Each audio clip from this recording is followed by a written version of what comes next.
আরে এই যে মিস্টার, পা চালাচ্ছেন না কেন? মনে হচ্ছে যেন ফাঁসির মঞ্চে নিয়ে যাচ্ছি। চলুন চলুন, দ্রুত চলুন, আজকেই আমাদের বিয়েটা সেরে ফেলতে হবে। হাত ছাড়ুন মিস, রাস্তার লোক দেখছে। আর আপনি আমাকে চেনেন না, জানেন না, রাস্তা থেকে তুলে নিয়ে বিয়ে করতে চাইছেন কেন? মাথা ঠিক আছে তো আপনার? আরে চেনার দরকার কি, আমি তো চিনি। তুমি তো একটা মালির ছেলে, তাই না? ওই যে হাতে কাঁচি, ফুল গাছি দেখছি। দেখো, আমার মতো এত সুন্দরী আর বিশাল চৌধুরী গ্রুপের উত্তরাধিকারিণীকে বিয়ে করার সুযোগ কিন্তু জীবনে একবারই আসে। চলো, কাজী অফিস সামনেই। আপনি চৌধুরী গ্রুপের মালিক, কিন্তু আপনার হাতের ব্যাগটা তো ছিঁড়া, আর জুতোটাও মনে হচ্ছে আঠা দিয়ে লাগানো। ও, এটা? আরে এটা তো জাস্ট ফ্যাশন। একে বলে বিপরীত ফ্যাশন। বড় লোকেরা আজকাল ছেঁড়া জিনিসই বেশি পরে। তুমি বুঝবে না, তুমি তো সাধারণ মালি। এখন কথা না বাড়িয়ে চলো তো, আমার সময় মানেই কোটি টাকা। ঈশিতা আসলে এই শহরের এক বস্তিতে থাকে। মা অন্যের বাড়িতে কাজ করেন আর বাবা অসুস্থ। কিন্তু ঈশিতার স্বপ্ন অনেক বড়। সে নিজেকে সবসময় বড়লোকের মেয়ে হিসেবে পরিচয় দেয়, যাতে লোকে তাকে সম্মান করে। আজ তার বাড়িতে পাওনাদাররা চড়া হয়েছিল। ঈশিতা তাদের হাত থেকে বাঁচতে আর মিথ্যে আভিজাত্য টিকিয়ে রাখতে রাস্তা থেকে এই গম্ভীর চেহারার আকাশকে ধরে এনেছে। আকাশের শার্টের কলার ধরে টানতে টানতে নিয়ে যাচ্ছে। আকাশ তখন একটা কাঁচি আর ফুল হাতে তার বাড়ির পথে হাঁটছিল। এদিকে সে ভেবেছে আকাশ একটা সাধারণ মালি বা হকার। ওকে বিয়ে করে বাড়িতে তুললে পাওনাদাররা ভাববে জামাইও নিশ্চয়ই বড়লোক, কারণ দেখতে বড়লোক মনে হয়। কিন্তু ঈশিতা জানে না, সে যাকে সাধারণ মালি ভাবছে সে আসলে এই শহরের আসল আকাশ চৌধুরী, যে কিনা বিলাসিতা অপছন্দ করে বলে আর সাধারণ পাঞ্জাবি পরে নিজের নতুন প্রজেক্ট দেখতে রাস্তায় নেমেছিল। পথে ফুল কিনে আর কাঁচি কিনে বাসে ফিরছে, কারণ তার কাছে যা ভালো লাগে তাই কিনে। বাকিদের কাছে এইসব ছোট জিনিস হলেও তার কাছে অনেক দামি, কারণ সে ফল ফুল প্রকৃতি গাছ ভালোবাসে। হুম, আমি বিয়ে করব না, আমাকে যেতে দিন, আমার অনেক কাজ আছে। কাজ? কিসের কাজ? ওই যে লর্ড সাহেবের বাগানে পানি দেওয়া? দেখো, আমায় বিয়ে করলে তোমাকে আর রোদে পুড়তে হবে না। আমি তোমাকে দামি গাড়ি কিনে দেবো, এসি রুমে শোয়াবো। চলো তো। আর তোমার নামটা কি? মেয়েটা তো আচ্ছা পাগল, নিজে ছেঁড়া জুতো পরে আমাকে এসি রুমের লোভ দেখাচ্ছে। দেখি তো নাটকটা কত দূর যায়। ঠিক আছে চলুন, তবে আমার একটা শর্ত আছে। বিয়ের পর আমি কিন্তু কোনো টাকা পয়সা দেব না, যা খরচ সব আপনার। আর হ্যাঁ, আমার নাম আকাশ। ঈশিতা মনে মনে বলে, হায় রে, আমার নিজের পকেটেই 10 টাকা নেই, আর এখন এই ড্যাম কেয়ার বরকে খাওয়াবো কি দিয়ে? আরে টাকার অভাব নাকি আমার? সাতকুলে কেউ নেই, সব সম্পত্তি তো আমারই। চলো তো, আগে কবুল বলে নেই। ঈশিতা আকাশকে হিড় করে টেনে কাজী অফিসে নিয়ে গেল। কাজী অফিসের ছোট ঘরে পা দিয়ে ঈশিতা হাফ ছাড়ল। কাজী সাহেব তখন ঝিমুচ্ছিলেন। চিৎকারে লাফিয়ে উঠলেন, কে? এই কে? কে আমার ঘরে ডাকাতি করে? ওরে বুড়ো টাকলা কাজী সাহেব, আপনার ক্লায়েন্ট ডাকাত না। জলদি খাতা বের করুন। এই যে আমার বর, একে এক্ষুনি কবুল পরান। আমাদের হাতে একদম সময় নেই। না, ছাড়ুন আমাকে, পাগলামি করবেন না। কাজী সাহেব চশমা ঠিক করে। আরে মা, ছেলে তো দেখছি রাজি না। জোর করে বিয়ে করা তো জায়েজ নেই। বাবা, তুমি কি রাজি? একদম না, আমি এই পাগল মেয়েকে চিনিই না। ও রাস্তা থেকে আমাকে ধরে এনেছে। ঈশিতা আকাশের দিকে এক পলক তাকিয়ে বুঝে গেল সোজা আঙ্গুলে খেয়ে উঠবে না। সে হঠাৎ নাটকীয় ভাবে ঠুকরে কেঁদে উঠল। ওরে আমার কপাল, তুমি আমাকে পর করে দিলে। কাল যে বললে আমার সাথে না মরলে তোমার জীবন বৃথা, এখন বলছো চেনো না। ঠিক আছে, আমি আর বাঁচবো না। কাজ শেষ হওয়ার আগে ঈশিতা দ্রুত জানালার পাশে ঝুলে থাকা ধুলোবালি মাখা ময়লাটে নীল পর্দাটা খপ করে ধরল। তারপর সেটা পেঁচিয়ে নিজের গলায় একটা হালকা ফাঁস দিল। ঈশিতা জানালার গ্রিলে পর্দার এক মাথা বেঁধে চেঁচামেচি করে, কাজী সাহেব সাক্ষী থাকুন, এই পাষাণ আমাকে বিয়ে না করলে আজই আমি এই পর্দায় ঝুলে প্রাণ দেব। দিন, দেখি আপনি কিভাবে ঝোলেন। পর্দাটা ছিঁড়ে আপনি নিচে পড়বেন, এটাই হবে। ঈশিতা দেখলো আকাশ একদমই পড়ল না। সে এবার চোখ বন্ধ করে ঝুলে পড়ার ভান ধরল। কিন্তু চতুর ঈশিতা এক চোখ সামান্য খুলে আর চোখে দেখতে লাগলো সবার রিয়াকশন কি। আকাশ কি ভয় পেল? কাজী সাহেব কি কাঁপছে? সে মনে মনে ভাবল, ধুর, এই মালির ছেলেটা কি পাথরের তৈরি? একটু তো ভয় পা। কাজী সাহেব আতঙ্কে আসন ছেড়ে উঠে দাঁড়িয়ে বলে, ওরে বাবারে, আকাশ সাহেব, আল্লাহর দোহাই লাগে, একে থামান।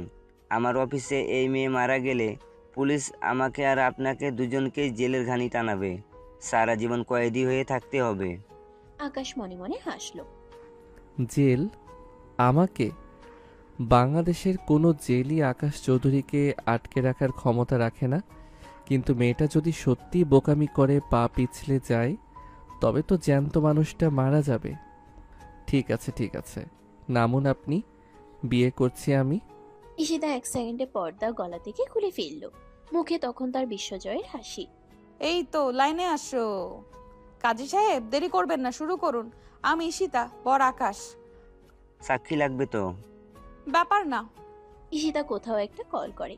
5 মিনিটের ভেতর দুটা মেয়ে আর একটা ছেলে এসে হাজির। এরা ঈশিতার বন্ধু ছিল। আকাশ আর কাজী দুজনই হতভাগ। নেন, এবার পড়ান। বাবা, এ তো বুলেটের চেয়েও আগে চলে দেখছি। আপনি পড়াবেন? বিসমিল্লা। বর আকাশ, কন্যা ঈশিতা, দেন মুহূর্ত আপনারাই ঠিক করবেন। দেনমোহর? হো, আমি তো কোটিপতি। ঠিক আছে, প্রতীকী হিসাবে 101 টাকা লিখে রাখুন। পরে ও যখন আমার প্রাসাদে যাবে, আমি ওকে একটা স্বর্ণের বাগান করে দেব। অবশ্যই, স্বর্ণের বাগান আর হীরের ঘাস। কাজী সাহেব আকাশের নামটা লিখতে গিয়ে হঠাৎ থমকে গেলেন। চশমাটা নাকের ডগায় এনে আকাশের মুখের দিকে কয়েকবার তাকালেন। দাঁড়ান তো, আপনাকে কোথায় যেন দেখেছি। এই চাহনি, এই রাজকীয় ভাব, আপনি কি সেই পাখিজা গ্রুপ অব ইন্ডাস্ট্রিজের মালিক আকাশ চৌধুরী না, যার ছবি কালকে পেপারে দেখলাম? আকাশ ভেতরে ভেতরে চমকে উঠল, তোতলাতে শুরু করলো। আমি? না না, আপনি ভুল দেখছেন। আমি তো স্রেফ মালি, ওই যে রাস্তার ধারের ফুল গাছে পানি দেই। পেপারে নিশ্চয়ই আমার যমজ ভাই বা আমার মতো দেখতে কাউকে দেখেছেন। কাজী সাহেব সন্দেহের চোখে দেখে। কিন্তু অবিকল মিল। ঈশিতা অট্ট হাসি দিয়ে কাজীর মাথায় একটা হালকা থাপ্পড় মেরে বলে, আরে বুড়ো, আপনার কি বয়স হয়ে মাথা খারাপ হয়েছে? এই ফকিরের বেশ ধরা ছেলেটা হবে কোটিপতি মালিক। ও আমার বাগানের মালি হতে পারে বড় জোর। ওকে বিয়ে করেছি স্রেফ ওর মায়া চেহারার জন্য। আপনি তাড়াতাড়ি সই করান তো। হ্যাঁ কাজী সাহেব, আমি যদি কোটিপতি হতাম তবে কি এই ছেঁড়া গেঞ্জি পরে ঘুরি? আমি তো এখন ডাল ভাতের জন্য এই ম্যাডামের দয়ার ওপর বেঁচে আছি। কাজী সাহেব মাথা চুলকাতে চুলকাতেই সই করিয়ে নিলেন। আজব দুনিয়া, মালিক মালি রাজে আর মালি মালিক সাজে। ঠিক আছে, বিয়ে সম্পন্ন, আপনারা এখন স্বামী স্ত্রী। ঈশিতা কল দিয়ে আনা ছেলে মেয়েগুলোকে আবার চলে যেতে বলে। তারা কোনো কথা না বলে চলে যায়। আকাশ অবাক হয়ে তাকায়। ঈশিতা আকাশের হাত খপ করে ধরে। ব্যাস, অনেক দেরি হয়ে গেছে, চলো এবার দ্রুত বাসায় চলো। বাসর ঘর সাজাতে হবে তো, কাজ শুরু করতে হবে। আকাশ চোখ কপালে তুলে বলে, কিসের বাসর? বাসর কি আপনার ওই স্টোর রুমে হবে নাকি? ঈশিতা হিড় করে টানতে টানতে বলে, স্টোর রুম মানে? তোমাকে শুরুতে বললাম না, ওটা আমার একটা এক্সপেরিমেন্টাল কুঁড়ে ঘর। চলো তো, কথা কম কাজ বেশি। ঈশিতা আকাশকে এক প্রকার চ্যাংদোলা করে রিকশায় তুলল। কাজী সাহেব অফিসের দরজায় দাঁড়িয়ে নিজের টাক মাথায় হাত বুলিয়ে গজগজ করতে লাগলেন। মেয়েটা তো পুরাই পাগলি, কিন্তু ছেলেটা ওই নীল চোখের চাহনিটা তো ভুল হওয়ার কথা না। পাখিজা কোম্পানির মালিক যদি আজ একটা বস্তির মেয়ের সাথে বিয়ে করে রিক্সায় যায়, তবে তো কালকে কিয়ামত হবে। যাই হোক, আমার ফ্রিটা তো অন্তত দিয়ে গেল। ঈশিতা আকাশকে নিয়ে সোজা বস্তির দিকে রিকশা নিল। আকাশ অবাক হয়ে দেখছে রাস্তা যত শুরু হচ্ছে ঈশিতার মুখ তত ফ্যাকাশে হচ্ছে। রিকশা থামলো একটা টিনের চাল দেওয়া ঘরের সামনে। এটা কি আপনার প্রাসাদের সিকিউরিটি গার্ডের রুম? আমরা এখানে কেন নামলাম? ঈশিতা জিভে কামড় দিয়ে বলে, না মানে, এটা আসলে আমার একটা আন্ডারগ্রাউন্ড প্রজেক্ট। আমি দেখতে চাইছি গরিব মানুষ কিভাবে থাকে, তাই এখানে ছদ্মবেশে থাকছি। চলো ভেতরে চলো। ঈশিতা আসলে সব কটা কথা মিথ্যা বলেছে। আকাশ কিছু বলতে যাবে, ঈশিতা তাকে টেনে ভেতরে ঢোকায়। ভেতরে ঢুকতে ঈশিতার মা চিৎকার করে উঠলেন, ঈশিতা, কোথা থেকে এই আপদ ধরে নিয়ে আনলি? চাল কেনার টাকা নাই ঘরে, আর তুই জামাই নিয়ে হাজির হলি? ঈশিতা দ্রুত মায়ের মুখ চেপে ধরল। মা চুপ করো, ও অনেক বড় বিজনেস ম্যাগনেট, লস এঞ্জেলস থেকে এসেছে, ও জানলে সব মান সম্মান যাবে। আকাশ ঘরের অবস্থা দেখে মনে মনে হাসছে।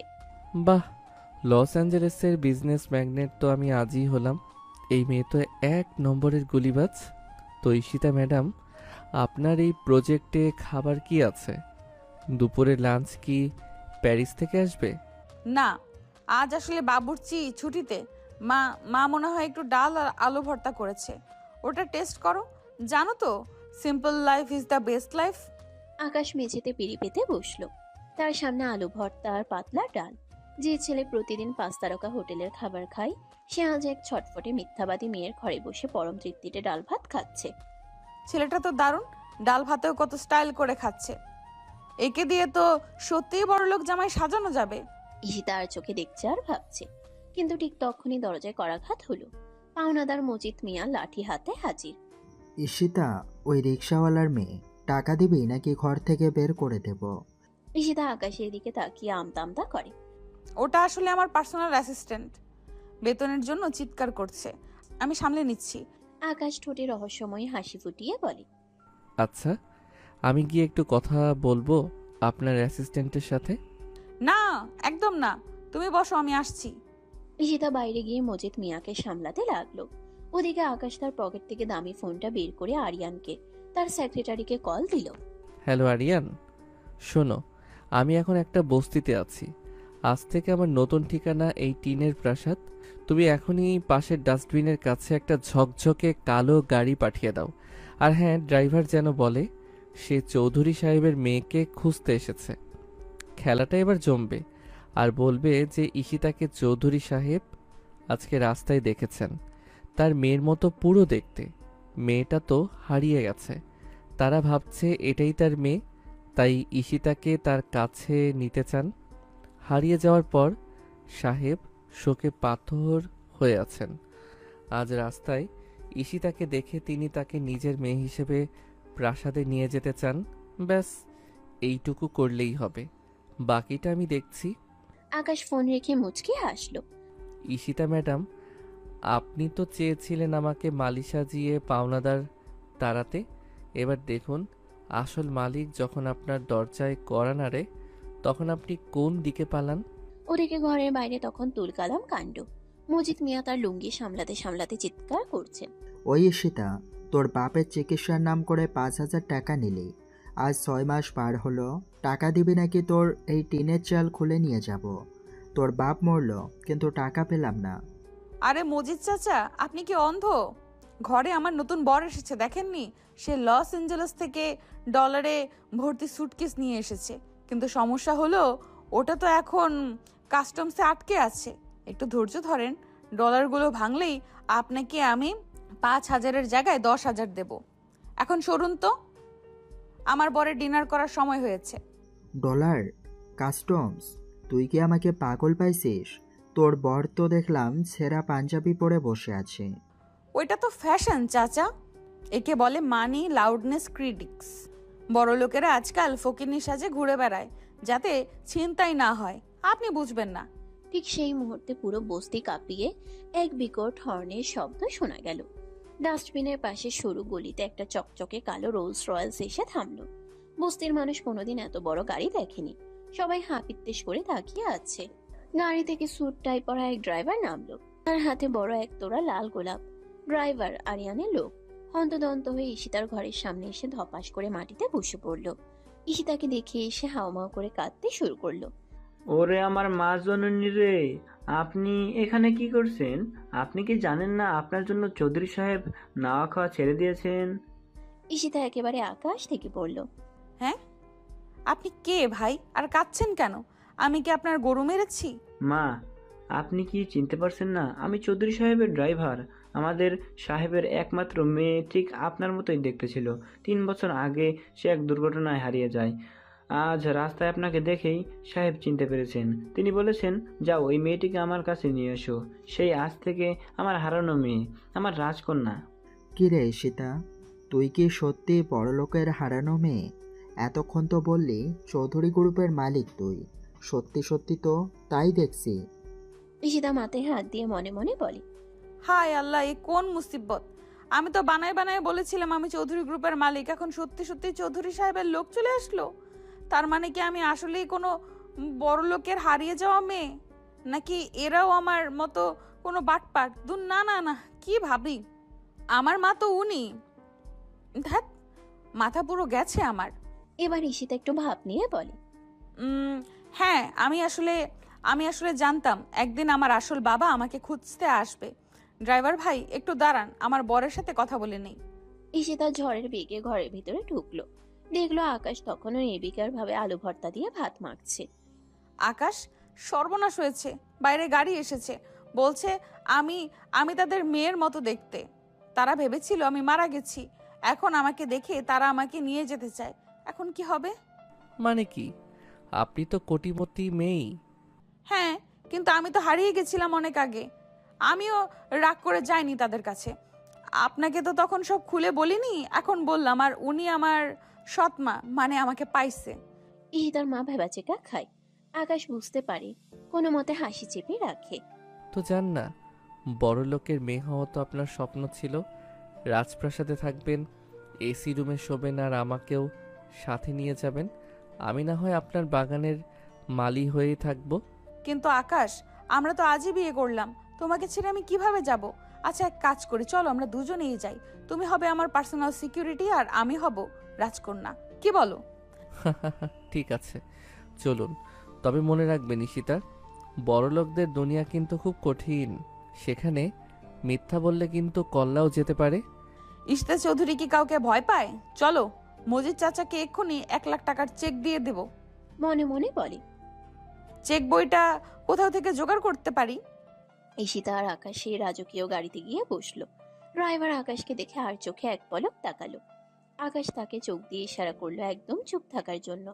গাড়ি যখন বস্তি ছেড়ে হাইওয়ের দিকে ছুটলো, ঈশিতা জানালার কাছ নামিয়ে বস্তির মানুষদের দিকে হাত নাড়াতে লাগলো, যেন সে সত্যি কোনো দেশ জয় করে ফিরছে। কিন্তু ঈশিতা জানতো না, সে যে গাড়িতে বসে আছে তার আসল মালিক তার পাশেই মালি সেজে বসে আছে। আর যে রাজপ্রাসাদে সে যাচ্ছে, সেখানে গিয়ে তার মিথ্যের ঝুলি কিভাবে ফুটো হবে সেটা ভেবে আকাশ মনে মনে এক মহানাটক সাজাতে লাগলো। দামি রোলস রয়েস গাড়িটা যখন বিশাল এক রাজকীয় গেট পেরিয়ে ভেতরে ঢুকলো, ঈশিতার চোখ তখন কপালে ওঠার জোগাড়। দুপাশে সারিবদ্ধ পাম গাছ, মাঝখানে শ্বেত পাথরের ঝর্ণা, আর সামনে দাঁড়িয়ে থাকা বিশাল সাদা রঙের প্রাসাদ। ঈশিতা জানালার কাছ দিয়ে মুখ বের করে হা করে তাকিয়ে আছে। সে মনে মনে ভাবলো, বাপরে, এটা বাড়ি নাকি বিদেশের এয়ারপোর্ট? আমি তো ভেবেছিলাম বড়লোক মানে বড় জোর 5 তলা বাড়ি হবে, এটা তো দেখছি আস্ত একটা কেল্লা। ঈশিতা জানালার কাছ দিয়ে মুখ বের করে হা করে তাকিয়ে আছে। সে মনে মনে ভাবলো, এখনই এই অবস্থা, ভেতরে গেলে তো নিশ্চিত অজ্ঞান হবে। আকাশ আর চোখে ঈশিতার হা করা মুখটা দেখছিল আর মনে মনে হাসছিল। গাড়ি থামতেই ড্রাইভার দরজা খুলে দিল। ঈশিতা নামার সময় শাড়ির আঁচলটা রাজকীয় ঢঙ্গে কাঁধে তুলে নিল। যদিও শাড়িটা সস্তা সুতির। সে যখন প্রাসাদের বারান্দায় পা রাখলো, ভেতর থেকে আকাশ চৌধুরীর মা, বাবা, ছোট বোন নীরা আর বড় ভাবি শাইলা বেরিয়ে এলেন। সবার চোখে মুখে চরম বিস্ময়। তারা দেখছে তাদের বাড়ির ছেলে আকাশ একটা অদ্ভুত সাজের মেয়েকে নিয়ে এসেছে, আর ড্রাইভার ইশারা করছে চুপ থাকতে। আকাশের মা আতকে উঠে। ওরে আকাশ, এটা কি কাণ্ড! এই মেয়েটা কে? আর আমাদের ড্রাইভার ওকে মা জননী বলে ডাকছে কেন? আকাশ দ্রুত পরিস্থিতি সামলে নেয়। মা, ছোট মা, ভাবি, তোমরা 1 মিনিট পাশের রুমে এসো, জরুরি কথা আছে। আকাশ প্রায় ধাক্কা দিয়েই পরিবারের সবাইকে পাশের লাইব্রেরি রুমে নিয়ে গেল। সেখানে গিয়ে সে ফিসফিস করে সবটা খুলে বলল। দেখো, এই মেয়েটার নাম ঈশিতা। ও একটা বস্তিতে থাকে আর খুব অভাবী, কিন্তু ওর একটা অদ্ভুত রোগ আছে। সে নিজেকে সবসময় বড়লোক দাবি করে। আমি আজ ওর পাল্লায় পড়ে বিয়ে করতে বাধ্য হয়েছি। ও আমাকে মালি ভাবে। এখন ও মনে করছে ও আমাদের হারানো মেয়ে। মানে কি ভাই, একটা বস্তির মিথ্যাবাদী মেয়েকে আমাদের পরিবারের সদস্য বানাবো? অসম্ভব। থামনিরা, আকাশের উপর আমার ভরসা আছে। তাছাড়া মেয়েটাকে প্রথম দেখায় আমার বেশ মায়াবী মনে হচ্ছে। পুরো চটপটে চোখের আড়ালে হয়তো কোনো কষ্ট আছে। ঠিক আছে আকাশ, আমি রাজি, আমরা সবাই অভিনয় করব। নাটক শুরু। সবাই যখন আবার ড্রয়িং রুমে ফিরে এলো, ঈশিতা তখন সোফার কুশন টিপে দেখছিল ওটা কত নরম।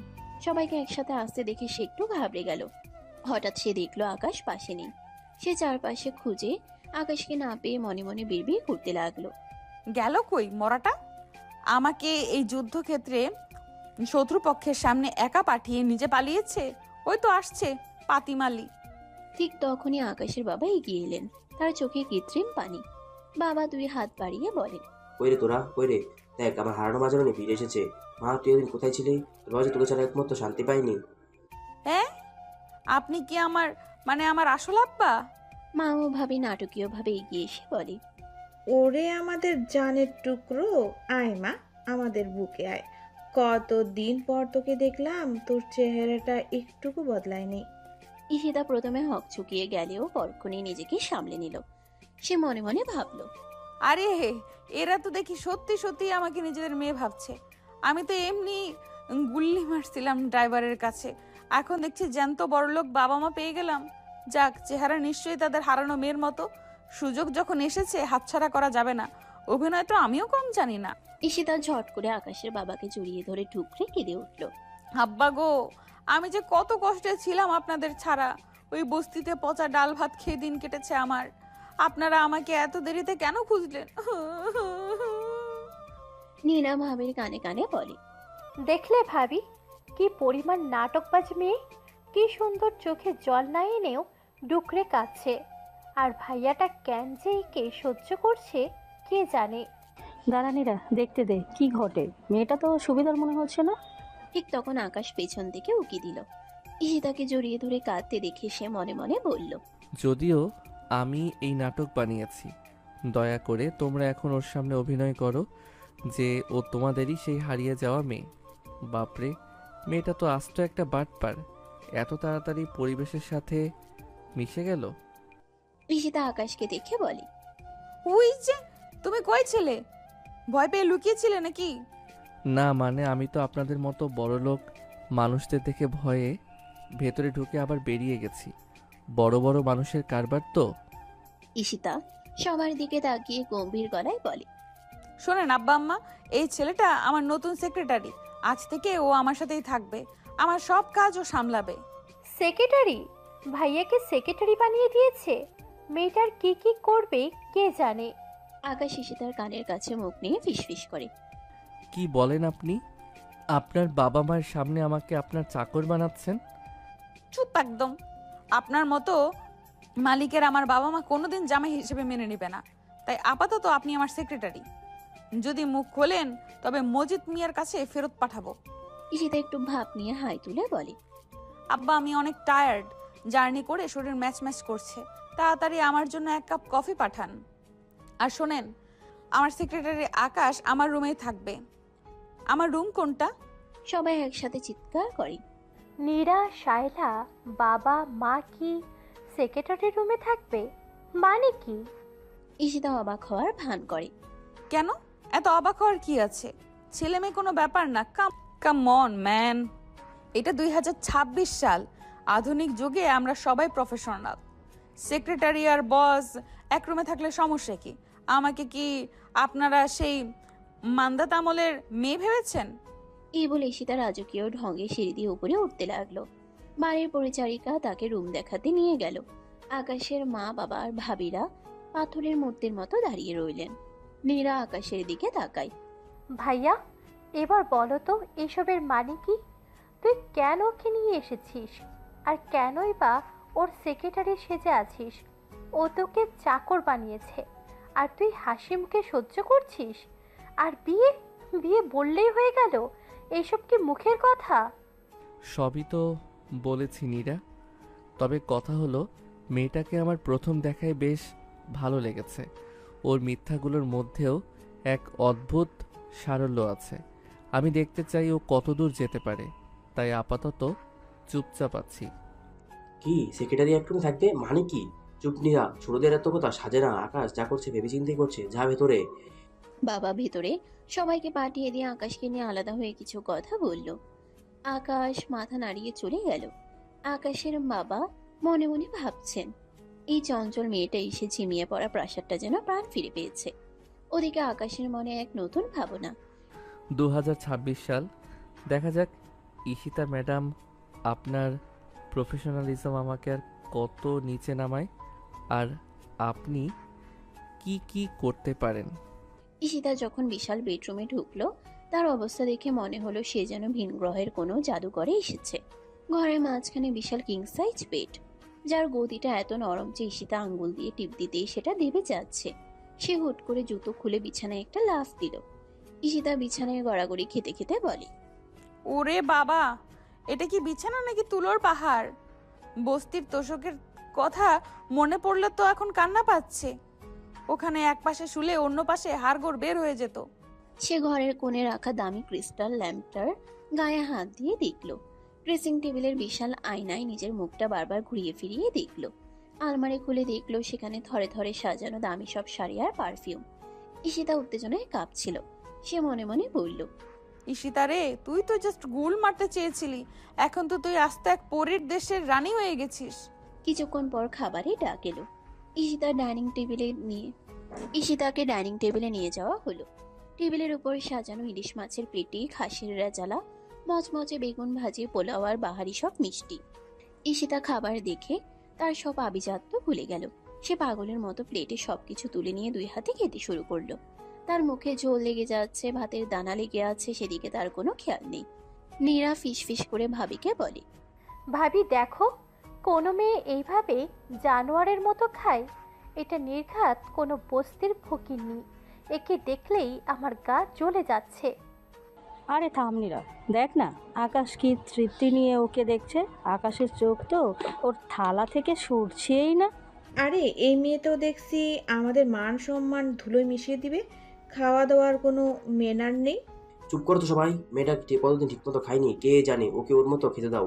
আকাশ, তুই ওকে নিয়ে উপরে যা, বোধহয় ক্লান্ত। কি বলো মা ঈশিতা?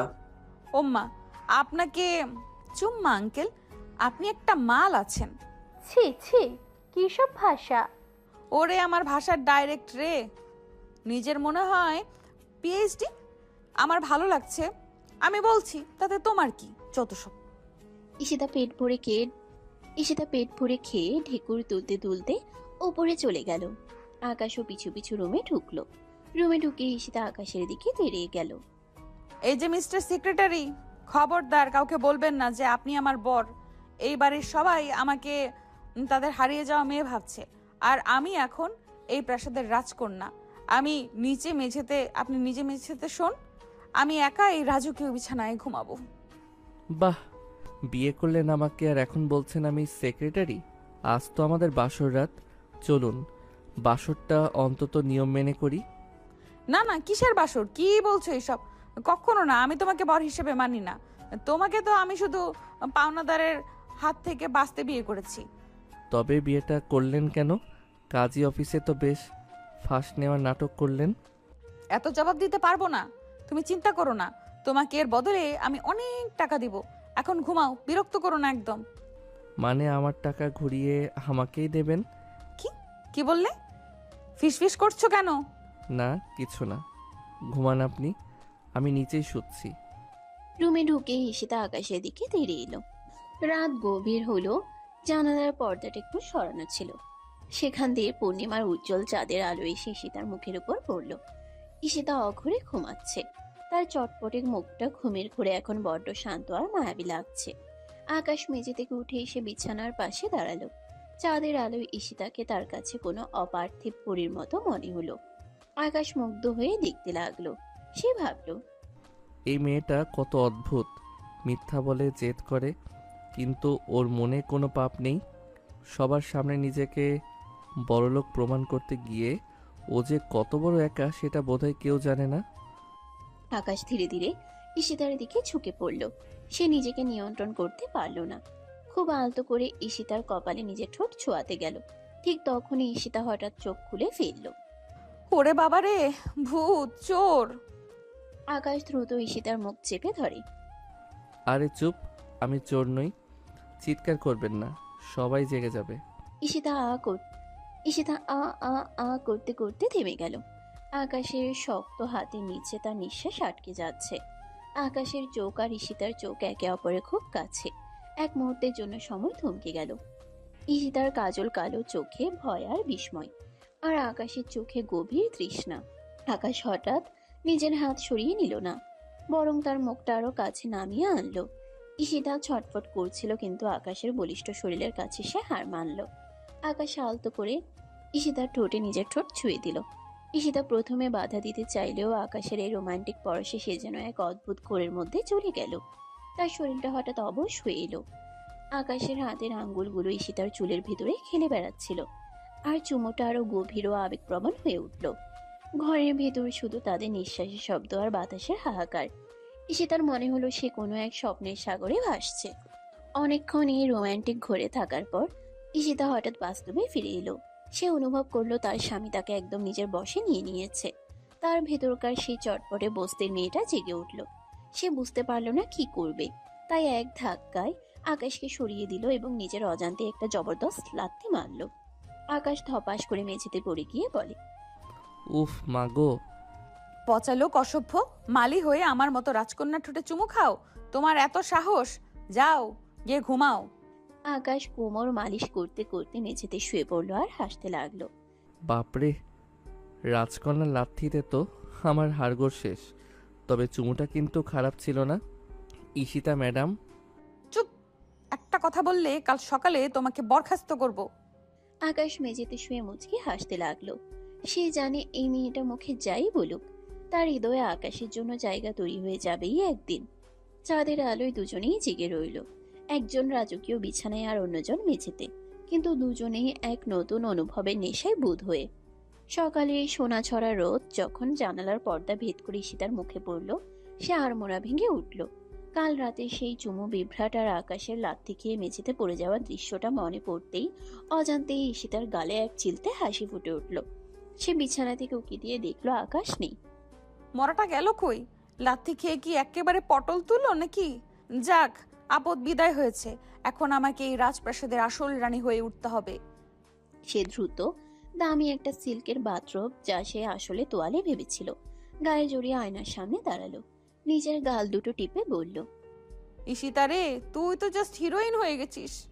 হঠাৎ ঈশিতার মনে পড়লো তার মায়ের কথা। সে ড্রেসিং টেবিলের উপরে রাখা দামি একটা স্মার্টফোন, যা আকাশের দেওয়া, সেটি হাতে নিয়ে ঘরের কোণে গিয়ে লুকিয়ে কল দিল। হ্যালো মা। ও মা, শুনতে পাচ্ছ? ওরে ঈশিতা, তুই কই? কাল থেকে তোকে খুঁজে পাচ্ছি না। মজিদ মিয়া তো লাঠি নিয়ে বসে আছে, তুই কি পালালি রে মা? আরে না মা, পালাবো কেন? তোমার মেয়ে এখন আসতো এক রাজপ্রাসাদে। মা শোনো, আমি একটা বড়লোক পরিবার পেয়েছি যারা আমাকে তাদের হারানো মেয়ে ভাবছে। আমি এখন এসির নিচে বসে আপেল খাচ্ছি। তুমি একদম চিন্তা করো না, আমি এখান থেকে কিছু দামি গয়না আর টাকা হাতিয়ে নিয়ে কদিনের মধ্যেই চলে আসব। আমাদের সব ঋণ শোধ করে দেবো মা, তুমি শুধু কাউকে কিছু বলো না। বড় লোকের হারানো মেয়ে? তুই কি পাগল হলি নাকি? পুলিশে ধরলে তো তোর বাপের জান থাকবে না। আরে মা, পুলিশ ধরবে কেন? আমি তো অভিনয় করছি। আর ওই যে আকাশ মালিটা আছে না, ওকেও সাথে নিয়ে এসেছি আমার সেক্রেটারি বানিয়ে। ও সব সামলে রাখছে। তুমি শুধু দোয়া করো মা, যেন ধরা না পড়ি। ঈশিতা ফোন রেখে ড্রয়িং রুমে নামলো। সেখানে সবাই নাস্তা করতে বসেছে। আকাশকে দেখা গেল একদম পরিপাটি হয়ে এক কোণে দাঁড়িয়ে আছে, যেন সে সত্যি এক অনুগত secretary. Good morning dad. Good morning mom. ঘুমে তো একদম শরীর ছেড়ে দিয়েছে। এই প্রাসাদের বিছানাগুলো বড্ড বেশি নরম। আমাদের আমার ওই লস অ্যাঞ্জেলেসের বেডের মতো না। লস অ্যাঞ্জেলেস কি আবার? ওই বস্তিটা কি বলছো? কি নাম রে বাবা! তা ওগুলোর বেডগুলো পাথরের ছিল নাকি? কাল তো দেখলাম খাবারের উপর পঙ্গপালের মতো ঝাঁপিয়ে পড়লে। ও, ওটা ওটা আসলে এক ধরনের ডায়েট। একে বলে হার্ডকোর ইটিং থেরাপি। লস অ্যাঞ্জেলেসের বড় মডেলরা এটা করে। তোমরা বুঝবে না আকাশ। আমার কফি কোথায়? এই নিন ম্যাডাম, আপনার ব্ল্যাক কফি, তবে চিনি একটু বেশি পড়ে গেছে। যেমনটা আপনি বস্তি লস অ্যাঞ্জেলেসে খেতে পছন্দ করতেন। বেশি কথা বলবে না আকাশ। তোমার কাজ হলো কফি দেওয়া, জ্ঞান দেওয়া নয়। নাস্তার পর আকাশের মা ঈশিতাকে তার রুমে ডাকলেন। তিনি ড্রয়ার থেকে দামি এক সেট হীরার হার বের করলেন। মারে, এটা তোর দাদির গহনা। তুই যখন হারিয়ে গিয়েছিলি তখন আমি এটা আলমারিতে তুলে রেখেছিলাম। আজ তুই ফিরে এসেছিস, এটা তুই পর। ঈশিতার হারটা দেখে চোখ জলজল করে উঠল। ওরে বাবা রে বাবা, এটা তো আসল হীরা। মা আপনি কত দয়ালু, এটা বিক্রি করলে মজিদ মিয়ার মতো 10 মজিদকে কিনে ফেলা যাবে। ঈশিতা হারটা হাতে নিয়ে আয়নার সামনে দাঁড়িয়ে পোজ দিতে লাগলো। সে ভাবলো এখনই এটা ব্যাগে ভরে পালাবে, কিন্তু তখনই আকাশ রুমে ঢুকলো। ম্যাম, চৌধুরী সাহেব আপনাকে নিচে ডাকছেন। এক বিশেষ মেহমান এসেছেন আপনাকে দেখতে। কে আবার এলো? আমার কি একটু শান্তি নেই? হারটা নিয়ে নিচে যাচ্ছি। হি হি হি, যান যান, মজা বুঝবেন। যা নাটক সাজিয়েছি না। নিচে গিয়ে ঈশিতা দেখলো এক বয়স্ক ভদ্রলোক বসে আছেন। তিনি এই পরিবারের ফ্যামিলি ডক্টর। ডক্টর চশমা ঠিক করে বলে, মা, আমি শুনেছি তুমি ছোটবেলায় হারিয়ে যাওয়ার সময় তোমার বাঁ পায়ে একটা লাল তিল ছিল। আমি কি একবার চেক করতে পারি? তাহলে আমাদের নিশ্চিত হতে সুবিধা হবে। ঈশিতা বজ্রা হত হয়ে মনে মনে বলে, সর্বনাশ, গায়ে তিল! আমার তো পায়ে কোনো তিল নেই, শুধু কাদা লেগে আছে। এখন তো ধরা খাবো। তারপরে আকাশ কিছু যেন জানে না এমন একটা ভাব করে পরিস্থিতি সামলাতে সামনে আসে। ডাক্তার সাহেব, আসলে ম্যামের এখন পায়ের অবস্থা খুব একটা ভালো না। কাল আসার পথে উনি পায়ে আঘাত পেয়েছেন, ব্যান্ডেজ করা আছে। আপনি বরং ওনার ফেস রিডিং করুন। ঈশিতা দ্রুত বুদ্ধি খাটিয়ে কান্না শুরু করলো। কিউ আব্বা মা, আপনারা কি আমাকে এখনো বিশ্বাস করেন না? আমি কি আপনাদের মেয়ে হওয়ার জন্য পায়ে তিল নিয়ে ঘুরবো? আপনারা যদি আমাকে সন্দেহ করেন তবে এক্ষুনি আমি এই রাজপ্রাসাদ ছেড়ে চলে যাব। আকাশ চলো, আমার ব্যাগ গুছিয়ে দাও। না না মা, ডাক্তার সাহেব তো এমনি বললেন। তোমার চোখের ওই মায়ে বলে দিচ্ছে তুমি আমাদের মেয়ে। ডাক্তার সাহেব, আপনি এখন আসতে পারেন। ঈশিতা বিজয়ের হাসি হাসলো। সে আর চোখে আকাশের দিকে তাকিয়ে ইশারা করলো। দেখেছো ডন কাকে বলে? আকাশ শুধু মুচকি হাসলো। সে ভাবলো এসব যে আকাশের সাজানো সেটা তো ঈশিতা জানেই না। কিন্তু আকাশ এটা জানতো না ঈশিতা হারটা কবজা করার ধান্দায় আছে। সকালে সেই ডক্টর বিভ্রাটের পর ঈশিতা নিজের রুমে এসে হাঁপাচ্ছিল। হীরের হারটা ড্রেসিং টেবিলের উপর ছকছক করছে। ঈশিতা ওটা ব্যাগে ভরতে যাবে অমনি খট করে দরজা বন্ধ হওয়ার শব্দ হলো। ঈশিতা চমকে তাকিয়ে দেখলো আকাশ দরজায় পিঠ দিয়ে দাঁড়িয়ে আছে। তার চোখে এক কুটিল কিন্তু রোমান্টিক চাহনি। এই যে মিস্টার সেক্রেটারি, অনুমতি ছাড়া ঘরে ঢুকলেন কেন? বেরোন বলছি। আকাশ ধীরে ধীরে ঈশিতার দিকে এগিয়ে এসে বলে, বেরোবো কেন? এখনই তো খেলা শুরু। আচ্ছা ঈশিতা ম্যাডাম, আপনার ব্যাগের ভেতর ওই হীরের হারটা কি করছে? ওটা কি লস অ্যাঞ্জেলেস থেকে পার্সেল হয়ে এসেছে? ওটা মা আমাকে দিয়েছে, আমি জাস্ট একটু চেক করছিলাম। আকাশ ঈশিতার খুব কাছে এসে দাঁড়ালো। মিথ্যে বলবেন না। আমি জানি আপনি এটা নিয়ে পালানোর ফন্দি করছেন। আমি এও জানি আপনি এদের মেয়ে নন, টাকার জন্য অভিনয় করছেন। আপনি কি চান আমি এখনই নিচে গিয়ে চৌধুরী সাহেবকে বলি যে ওনার হারানো মেয়ে আসলে বস্তির এক পকেটমার? ঈশিতা আতঙ্কে আকাশের শার্টের কলার ধরে। না আকাশ প্লিজ, এমনটা করো না। ওনারা সন্তান হারিয়েছেন, আচমকে এমন শক সইতে পারবে না, হার্ট অ্যাটাক করবে। মানলাম আমি লোভী, কিন্তু আমি এত খারাপ নই। দুটি মানুষকে মেরে ফেলবো যারা আমাকে এত আদর করছে। প্লিজ বলো না, তুমি যা চাও আমি তাই দেব। আকাশ ঈশিতার কোমর জড়িয়ে নিজের সাথে মিশিয়ে নিয়ে বলে, যা চাই তাই দেবেন? শিওর? আর আপনি ততটা খারাপও নন, না হলে ওনাদের কথা ভাবতেন না। তুমি আগে বলো কি চাও তুমি? টাকা? টাকা তো আমার কাছে অনেক আছে সীতা। আমার এখন একটু সেক্রেটারি স্পেশাল আদর চাই। কাল রাতে আপনি আমাকে লাথি মেরেছিলেন, আজ তার শোধ নেব। যদি আপনি আমাকে খুশি করতে পারেন তবেই আমি মুখ বন্ধ রাখব, আর না হলে ওই যে নীরা নিচেই আছে। ঈশিতা দেখলো সে বাঘের খাঁচায় বন্দি। আকাশ তাকে ব্ল্যাকমেইল করছে। আকাশ ঈশিতাকে পাজা কোলা করে তুলে নিয়ে বিছানায় ফেললো। ঈশিতা চিৎকার করতে চাইলো, কিন্তু আকাশ তার মুখটা নিজের বলিষ্ঠ হাত দিয়ে চেপে ধরলো। আকাশ কানের কাছে ফিসফিস করে বলে, চিৎকার করলে কিন্তু নীরা ঘরে চলে আসবে। তখন কিন্তু আপনার রাজপ্রাসাদ তাসের ঘরের মতো ভেঙে পড়বে। ঈশিতার চোখ দিয়ে জল গড়িয়ে পড়ছে। তুমি বড্ড নীচ আকাশ, তুমি সুযোগের ব্যবহার করছো। আকাশ ঈশিতার ঘাড়ে নিজের মুখ ডুবিয়ে দিয়ে বলে, আমি তো আপনার বর ঈশিতা, বরের হক আদায় করছি। আকাশ ঈশিতাকে ছাড়লো না। সে জবরদস্তি করে ঈশিতার কপালে, গালে আর ঘাড়ে এলো পাথারি চুমু খেতে লাগলো। ঈশিতা প্রথমে বাধা দিচ্ছিল, তার হাত পা ছুটছিল, কিন্তু আকাশের এই জোর করে রোম্যান্স করা তাকে ধীরে ধীরে অবশ করে দিচ্ছিল। আকাশের ঠোঁটের উষ্ণতা যখন ঈশিতার ঠোঁটে এসে লাগলো, ঈশিতা এক মুহূর্তের জন্য সব ভুলে গেল। আকাশ তাকে জড়িয়ে ধরে নিবিড়ভাবে আদর করতে লাগলো।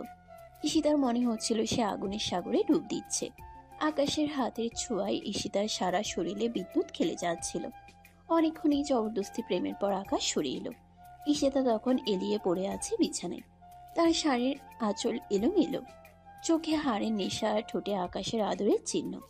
আকাশ শার্টের হাতা ঠিক করতে করতে বলল, বাহ, রাজকন্যার তেজ তো কমলো দেখছি। এখন আপনি আপনার কাজ করুন, আমি নিচেই আছি, তবে পালানোর চেষ্টা করবেন না যেন। আকাশ রুম থেকে বের হতেই ঈশিতার ভেতরে জেদটা মাথাচাড়া দিয়ে উঠল। সে ভাবল, আকাশ আমাকে ব্ল্যাকমেল করে আদর নেবে? আমাকে এত ছোট ভাবলো ও? এই প্রাসাদে থাকলে আমি ওর হাতের পুতুল হয়ে যাব। তার চেয়ে বরং হারটা নিয়ে পালিয়ে গিয়ে ঋণ শোধ করি। ঈশিতা দ্রুত হীরের হারটা তার পুরনো কাপড়ের ব্যাগে ভরল। তারপর জানালা দিয়ে দেখলো গার্ডরা অন্যদিকে তাকিয়ে আছে। সে শাড়িটা কোমরে গুজে পাইপ বেয়ে নিচে নেমে এলো। বস্তির মেয়ে বলে গাছে চড়া আর পাইপ দিয়ে নামা তার কাছে নস্যি। এক মুহূর্ত না ভেবে সে প্রাসাদের সীমানা প্রাচীর টপকে উধাও হয়ে গেল। সন্ধ্যার দিকে আকাশের মা ঈশিতার রুমে ঢুকলেন তাকে নাস্তা করানোর জন্য, কিন্তু রুম খালি, আলমারি খোলা, আর সবচেয়ে বড় কথা দাদির সেই হীরের হারটা উধাও। ওরে আকাশ, ওরে নীরা, তোরা তাড়াতাড়ি আয়। ওই মেয়েটা তো চলে গেছে আর গয়নাটাও নিয়ে গেছে। আমি বলেছিলাম না ভাইয়া, ওই মেয়েটা একটা চোর। দেখলে তো, হারটা নিয়ে কেটে পড়েছে। এখন পুলিশ ডাকো। তুমি কেন হার দিতে গিয়েছিলে? আকাশের বউ আমার মেয়ের মতোই তো, হোক না যেভাবে বিয়ে, কত মিষ্টি একটা মেয়ে, তাই দিয়েছিলাম। কিন্তু কে জানতো? হায় আল্লাহ, আমি তো আকাশের বউ দেখে ওকে নিজের মেয়ের মতো আপন করে নিয়েছিলাম। আমি কিন্তু নাটক করিনি, ও আমার সাথে এমন বেইমানি করলো। পুরো বাড়িতে তখন হাহাকার। সবাই ভাবছে ঈশিতা কত বড় প্রতারক। কিন্তু অদ্ভুত ব্যাপার হলো আকাশ কোনো উত্তেজিত আচরণই করছে না। সে ড্রয়িং রুমের কোণে দাঁড়িয়ে মুচকি মুচকি হাসছে। তুমি হাসছো কেন ভাইয়া? তোমার এত দামি হার কেন? তোমার ঈশিতা পালালো আর তুমি হাসছো? আকাশ আরাম করে সোফায় বসে বলে, আরে নীরা, হারটা তো আসল ছিল না, ওটা ছিল নকল ইমিটেশনের গয়না। আসলটা তো আমি আগেই সরিয়ে রেখেছিলাম। কি? আমি জানতাম ও পালানোর চেষ্টা করবে। ও পালিয়েছে মানে ও বুঝতে পেরেছে যে আমি ওকে চিনি, কিন্তু ও জানে না যে ও যেখানেই যাক ও আমার রাডার থেকে বের হতে পারবে না। আর শোনো মা, হার নিয়ে ও বেশি দূরে যেতে পারবে না।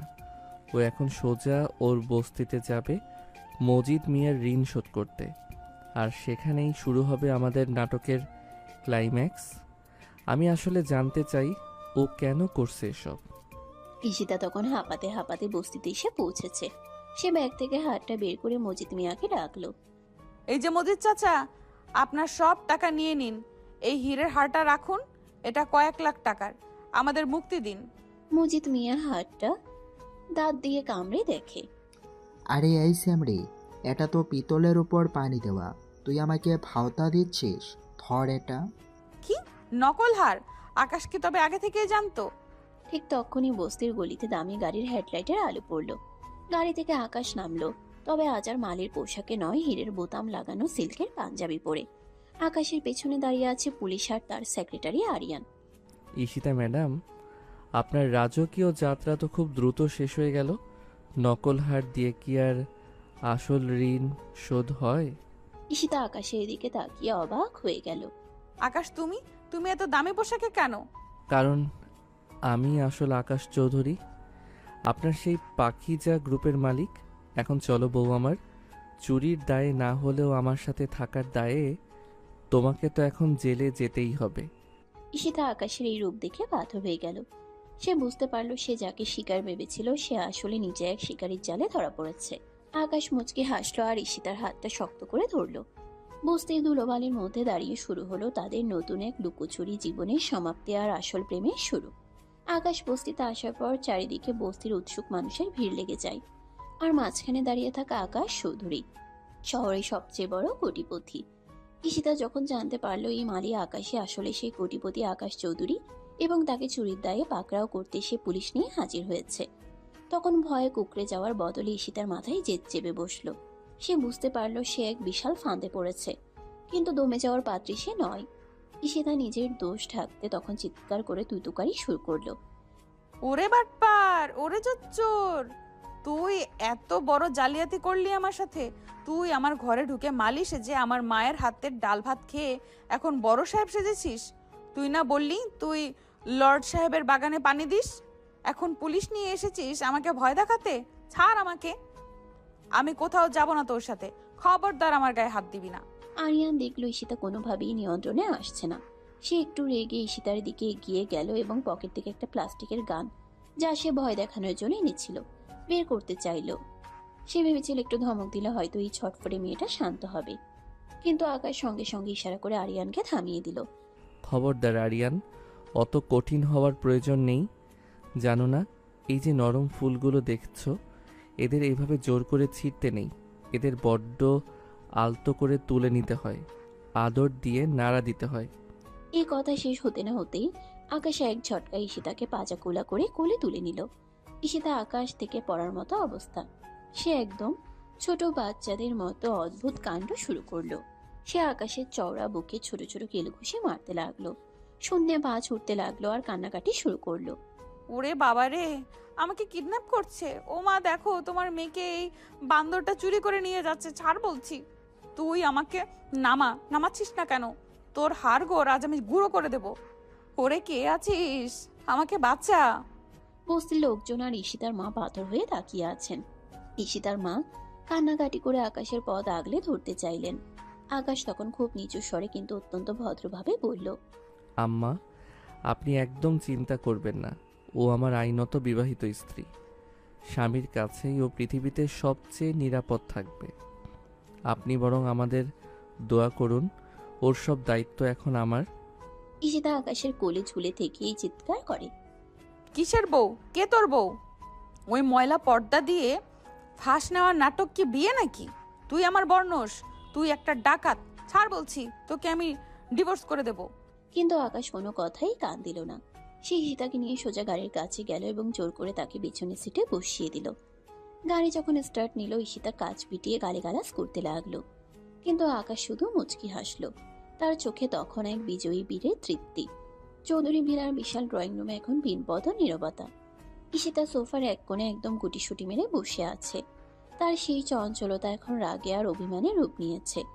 তার চারপাশে আকাশের মা, বাবা, বোন, নীরা আর বড়ভাবে গোল হয়ে এমনভাবে দাঁড়িয়ে আছে যেন তারা কোনো আসামিকে জেরা করছে। সবাই তার দিকে ঝুঁকে পড়ে ফিসফিস করছে। আকাশের বাবা, মা, বোন, ভাবি একসাথে কি দেখলে তো বাবা? এই মেয়েটাকেই তুমি আমাদের হারিয়ে যাওয়া মেয়ে মনে করে মাথায় তুলছিলে। হাতটা নিয়ে কেমন চম্পট দিচ্ছিল, দেখলে তো? একদম ঠিক কথা। ও ভেবেছিল হাঁটা আসল, তাই ওটা নিয়ে পালিয়েছে। ও তো জানতো না আমাদের আকাশ কত বুদ্ধিমান। আসল হার হলে তো আজ আমাদের পথে বসতে হতো। ঈশিতা আর সহ্য করতে পারলো না, তার বুক ফেটে কান্না আসছিল। সে হঠাৎ সোফা ছেড়ে দাঁড়িয়ে পড়লো এবং পাগলের মতো চিৎকার করে উঠল, ও থামুন আপনারা, অনেক হয়েছে। আমি ইচ্ছে করে হাড় চুরি করিনি। আমি কি শখ করে চোর সেজেছি? আপনারা কি জানেন আমার বাবা কয়েক মাস আগে মারা গেছেন?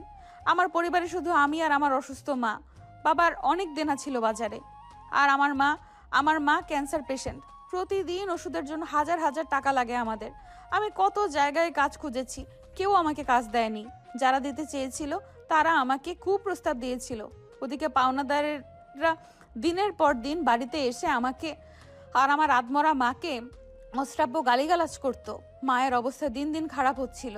আমি আর কি করতাম? যখন এই বাড়িতে ঢোকার সুযোগ পেলাম এবং জানলাম এই হারটার দাম অনেক, তখন আমি ভেবেছিলাম এটা নিয়ে আমার মায়ের প্রাণ বাঁচবে। কিন্তু কে জানতো ওই বান্দরটা আগে থেকে এইসব চাল চেলে রেখেছে। আমাকে অপমান করার জন্য সব নকল সাজিয়ে রেখেছে। পুরো ড্রয়িং রুমে এক নিস্তব্ধতা নেমে এলো। ঈশিতার এই করুণা নির্মম বাস্তব কাহিনীর কথা শুনে আকাশের মা বাবার চোখ ভিজে এলো। আকাশের বাবা ধীর পায়ে এগিয়ে গিয়ে ঈশিতার মাথায় হাত রাখলেন। মা তাকে ঠুকরে কেঁদে জড়িয়ে ধরলেন। মারে, আমরা সত্যি জানতাম না তুই এত বড় পাহাড়সম কষ্টের মধ্যে আছিস। তোর মায়ের চিকিৎসা সব দায়িত্ব আজ থেকে আমাদের চৌধুরী পরিবারের। তোকে আর চিন্তা করতে হবে না। কি? তুই আমাদের ঘরের মেয়ে না? মানুষ অভাবে পড়লে অনেক সময় পথ হারায়। আমরা তোকে ক্ষমা করে দিলাম। তবে নীরা আর ভাবে এখনো দূর থেকে নাক কুচকিয়ে তাকিয়ে আছে। তাদের সন্দেহ যেন কিছুতেই কাটছে না। আকাশ পেছন থেকে হাসতে হাসতে ড্রয়িং রুমে ঢুকলো। ম্যাডাম এতক্ষণ তো অনেক ভাষণ দিলেন, কিন্তু বারবার একটা কথা বলছেন বান্দর। তো এই বাড়িতে বান্দরটা আসলে কে? ঈশিতার আগে ফোঁস করে আকাশের দিকে তর্জনী উঁচিয়ে বলে, আপনি আপনি এই পৃথিবীর সবচেয়ে বড় বান্দর। আমাকে জাল পেতে ধরেছেন। হো হো হো হো হো, অনেক হয়েছে। নীরা, একে রুমে নিয়ে যা, আজ রাতটা ওর জন্য খুব স্পেশাল। ঈশিতা আবার পালানোর চেষ্টা করলো, কিন্তু নীরা আর ভাবি তাকে শক্ত করে ঝাপটে ধরলো। ঈশিতা আকাশের মা বাবার দিকে তাকিয়ে আর্তনাদ করে, আঙ্কেল, আন্টি, কিছু বলুন আপনারা। এই বান্দরটা আমাকে ঘরে আটকে রাখতে চাইছে, আমাকে বাঁচান। মারে, তুই এখন ওর বিবাহিত বউ, আমাদের আর কিছু করার বা বলার নেই। সব এখন ওর ইচ্ছায় আর তোদের বোঝাপড়ায় হবে। ঈশিতাকে জোর করে নিয়ে গিয়ে ওরা বিছানায় ফেলে চলে গেল। বিছানায় আছাড় খেয়ে মনে মনে ঈশিতা বলে, হায় রে কপাল, এ কোন মহাবিপদে পড়লাম রে বাবা। বাঘের মুখ থেকে বেঁচে এখন সিংহের খাঁচা। আকাশ চৌধুরী হুকুম দিয়েছে আজই তাদের আনুষ্ঠানিক বাসর হবে। চৌধুরী প্রাসাদের শ্বাস শ্রব পড়ে গেল। শহর থেকে নামি পার্লারে সাজানোর একদল কারিগর চলে এলো। দামি বেনারসি হীরের গয়না আর মেকআপে বিশাল ডাব্বা নিয়ে তারা ঈশিতাকে ঘিরে ধরলো। ঈশিতা মোটেই সাজতে চায় না। সে ঘরের এক কোণে দাঁড়িয়ে রাগে গজগজ করছে আর অদ্ভুত সব কাণ্ড করছে। ম্যাম, প্লিজ একটু স্থির হয়ে বসুন। আইলাইনারটা একটু দিতে দিন। আপনার চোখ দুটো খুব সুন্দর। ঈশিতা চোখ গোল গোল করে ভেঙচি কাটে। দেব না, খবরদার। আমার চোখের কাছে কালি আনবি না। আমি কি যাত্রাপালার নর্তকী নাকি যে সং সাজবো? ম্যাম, চুলে এই তাজা বকুল আর গোলাপের মালাটা গুজলে আপনাকে রাজকন্যার মতো লাগবে। ঈশিতা মালাটা কেড়ে নিয়ে ছটপট ছিঁড়ে মেঝেতে ফেলে দিল। রাজকন্যার গুষ্টি কি? আমাকে ছাড়ুন আপনারা, আমার ভালো লাগছে না। সাজানোর মেয়েরা হাসবে না কাঁদবে বুঝতে পারছে না। কেউ লিপস্টিক দিতে গেলে ঈশিতা এমন ভাবে ঠোঁট উল্টে রাখছে যে লিপস্টিক গালে চলে যাচ্ছে। কেউ শাড়ি পরাতে গেলে সে কুচিগুলো বারবার লাথি দিয়ে খুলে দিচ্ছে। শেষ পর্যন্ত অনেক অনুনয় বিনয় আর ধস্তাধস্তির পর তাকে লাল টকটকে বেনারসি আর আসল হীরের গয়নায় মুড়িয়ে এক অপূর্ব সুন্দরী কণে সাজানো হলো। ঈশিতার সেই চটপটে চেহারায় যখন আভিজাত্যের সাজ পড়ল, তখন তাকে সত্যি কোনো স্বর্গের অপ্সরার মতো লাগছিল। অবশেষে ঈশিতাকে সেই সুগন্ধি ভরা বাসর ঘরে ঢুকিয়ে দিয়ে আসা হলো। সারা ঘর রজনীগন্ধা আর বেলি ফুলের গন্ধে মম করছে। বিশাল রাজকীয় পালংটি সাদা ফুলে ঢাকা। ঈশিতা গাল ফুলিয়ে বিছানার মাঝখানে গিয়ে ধপ করে বসলো। তার মাথায় তখন হাজারো শয়তানি বুদ্ধি ঘুরপাক খাচ্ছে। সে তার হাতের কাছে থাকা মুঠো মুঠো ফুল ছিঁড়তে শুরু করলো। ঈশিতা দাঁত দিয়ে একটা টকটকে লাল গোলাপের পাপড়ি ছিঁড়তে ছিঁড়তে বিড়বিড় করে, আজ আয় তুই বেটা বান্দর, আজ তোর এমন বাসর করাবো যে জীবনে কোনো দিন বাসর করার নাম মুখে আনবি না। আমাকে মালিশে যে ধোকা দেওয়া, আমাকে কোলে তুলে আনা, আজ তোর কপালে দুঃখ আছে। সে হঠাৎ বিছানা থেকে উঠে ঘরের কোণে রাখা একটা ভারী পিতলের ফ্লাওয়ার ভাস লুকিয়ে বালিশের নিচে রাখলো। সে মনে মনে আকাশের জন্য এক বিশাল রণক্ষেত্র প্রস্তুত করতে লাগলো। ঘরের নিস্তব্ধতায় তখন শুধু ঈশিতার ফুল ছেঁড়ার খসখস শব্দ আর রাগী নিঃশ্বাসের আওয়াজ শোনা যাচ্ছিল। সে উত্তেজনায় কাঁপছে। কখন সেই বান্দর বরটা দরজা খুলে ঘরে ঢুকবে আর সে তার যুদ্ধ ঘোষণা করবে। সে ঠিক করেছে আকাশ ঘরে ঢোকা মাত্রই সে এমন কিছু করবে যে আকাশ চৌধুরী সারা জীবন মনে রাখবে কাকে সে বিয়ে করেছে। বাসর ঘরের রজনীগন্ধার সুবাস আর মোমের আলোয় যখন একটা মায়াবী পরিবেশ তৈরি হয়েছে, ঠিক তখনই দরজায় চাবির শব্দ হলো।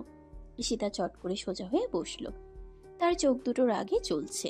সে হাতের কাছে যা পেল, ফুলের টব, বালিশ, এমনকি নিজের জুতো জোড়াও রেডি করে রাখলো। ও যে বজ্জারটা ঢুকছে, দাঁড়া, আজ তোকে দেখাচ্ছি মজা। চৌধুরী বাড়ির বড় সাহেব হওয়া আজ তোর ছুটিয়ে দিচ্ছি। আমার উপর কর্তাগিরি চলবে না সোনা, আমার নাম ঈশিতা। দরজা খুলতেই আকাশ ঘরে ঢুকলো। পরনে সিল্কের দামি পাজামা পাঞ্জাবি, মুখে সেই পরিচিত রহস্যময় হাসি। কিন্তু সে কিছু বলার আগেই ঈশিতা শুরু করলো তার আক্রমণ। এই নে, এটা তোর মালিশ সাজার জন্য। বলেই একটা পানির বোতল ছুঁড়ে মারলো। আকাশ হাত দিয়ে ঠেকিয়ে বলে, আরে করছো কি? পাগলামি থামাও ঈশিতা। থামবো না, একদম থামবো না। আমাকে জোর করে বিয়ে করা, আমাকে বস্তি থেকে তুলে আনা। ঈশিতাকে তুই চিনিস? নে এবার মজা বুঝ বাসর করার মজা, তোরা সব বের করে দেব। ঈশিতা এবার বালিশের নিচে রাখা সেই ভারী ফ্লাওয়ার ভাসটা ছুঁড়ে মারল। আকাশ সরে যেতে চাইছিল, কিন্তু ভাসটা গিয়ে সোজা তার কপালে লাগলো। ঠাস করে একটা শব্দ হলো। আকাশের কপাল ফেটে গল গল করে রক্ত বের হতে লাগলো। ঈশিতা থমকে গেল, তার হাত দুটো কাঁপতে লাগলো। সে ভাবেনি সত্যিই লেগে যাবে, কিন্তু আকাশ, সে যন্ত্রণায় চিৎকার করার বদলে শান্তভাবে দাঁড়িয়ে রইল। হাত দিয়ে কপাল থেকে গড়িয়ে পড়া রক্তটুকু মুছে সে ঈশিতার দিকে তাকিয়ে এক অদ্ভুত মায়াবী হাসি হাসল। কপালটা ফাটলে মন্দ কি? এই রক্তটুকু দিয়ে যদি তোমার প্রতি আমার অধিকার আরও গাঢ় হয়, তবে আমার জান দিতেও কোনো সমস্যা নেই ঈশিতা। এই রক্তটুকু তোমার প্রতি আমার ভালোবাসার মোহর হয়ে থাকলো। কি কি ছ্যাঁচড়া রে বাবা, কপাল ফেটে রক্ত বেরোচ্ছে আর উনি রোমান্টিক ডায়লগ মারছেন। কিন্তু এই লোকটা আমার জন্য এত পাগল কেন? আমার ভেতর কি এমন আছে? আমি তো একটা চোর, আমি তো গরিব, অথচ ও এই শহরের রাজা। আকাশ ধীরে ধীরে ঈশিতার দিকে এগোতে লাগলো। ঈশিতা ভয় পেয়ে পাশ থেকে একটা ফলের ছুরি তুলে নিল। খবরদার, আর এক পাও এগোলে কিন্তু খবর আছে, একদম গেঁথে দেবো পেটে। আস্তে কু, অত রাগ করলে রাজকন্যাদের মানায় না। আকাশ চোখের পলকে ঈশিতার হাত থেকে ছুরিটা কেড়ে নিয়ে দূরে ফেলে দিল। ঈশিতা কিছু বুঝে ওঠার আগে আকাশ তাকে এক ঝটকায় নিজের বুকের সাথে ঝাপটে ধরলো। ঈশিতার হাত দুটো পিঠের পেছনে নিয়ে শক্ত করে ধরে সে ঈশিতার কানের কাছে মুখ নিয়ে এলো। কতক্ষণ পালাবে ঈশিতা? সারা জীবন তো এই বুকেই মাথা রাখতে হবে। এই যে এত রাগ করছো, এত মারছো, সবই কি শুধু ঘৃণা, নাকি ভেতরে ভেতরে এক ফোঁটা ভালোবাসা লুকিয়ে রেখেছো? ছাড় ছাড় বলছি, তোর কোনো ডায়লগ আমি শুনবো না। তুই একটা জাদুকর, তুই একটা ডাকাত। আকাশ ঈশিতাকে প্রায় পাজাকুলা করে বিছানায় শুয়ে দিল। বাসর ঘরে সে বিছানায় ফুলের পাপড়িগুলো তখন তাদের দুজনের গায়ের চাপে পিষ্ট হচ্ছে। আকাশ ঈশিতার খুব কাছাকাছি এলো, তার নিঃশ্বাস ঈশিতার গালে লাগছে। ঈশিতা ভয়ে চোখ বন্ধ করে জোরে জোরে শ্বাস নিতে লাগলো। সে ভাবলো আজ আর মুক্তি নেই, আকাশ নিশ্চয়ই তার উপর জোর খাটাবে। কিন্তু আকাশ সরে এলো। সে ঈশিতাকে ছেড়ে দিয়ে উঠে দাঁড়ালো এবং মুচকি হাসলো। না, আমি আর জোর করব না ঈশিতা। জোর করে শরীর পাওয়া যায়, মন নয়। আমি অপেক্ষা করব যেদিন তুমি নিজের ইচ্ছেই আমার কাছে আসবে, আমাকে মন থেকে ভালোবাসবে, সেদিনই আমি তোমার কাছে যাব। তার আগে আমি তোমার জন্য স্রেফ একজন বন্ধু হয়ে থাকব। এই বলে আকাশ শান্তভাবে গিয়ে ঘরের কোণে থাকা সোফাটায় শুয়ে পড়ল এবং বালিশ টেনে চোখ বন্ধ করলো। ঈশিতা বিছানায় বসে হা করে তাকিয়ে রইল। তার মাথায় তখন হাজারো চিন্তা। এটা কি লোকটা সত্যিকারের ভালোবাসা, নাকি আমি সুন্দরী বলে মোহ? আমি তো গরিব, ও কেন ভালোবাসবে? ও কি আমাকে কোনো দাবার চাল হিসেবে ব্যবহার করছে? এইসব ভাবতে ভাবতে তার আর ঘুম আসে না। রাত তখন প্রায় 2:30। সারা বাড়ি নিস্তব্ধ। আকাশ সোফায় অঘরে ঘুমোচ্ছে। হঠাৎ আকাশ সজোরে নাক ডাকতে শুরু করলো। ঘর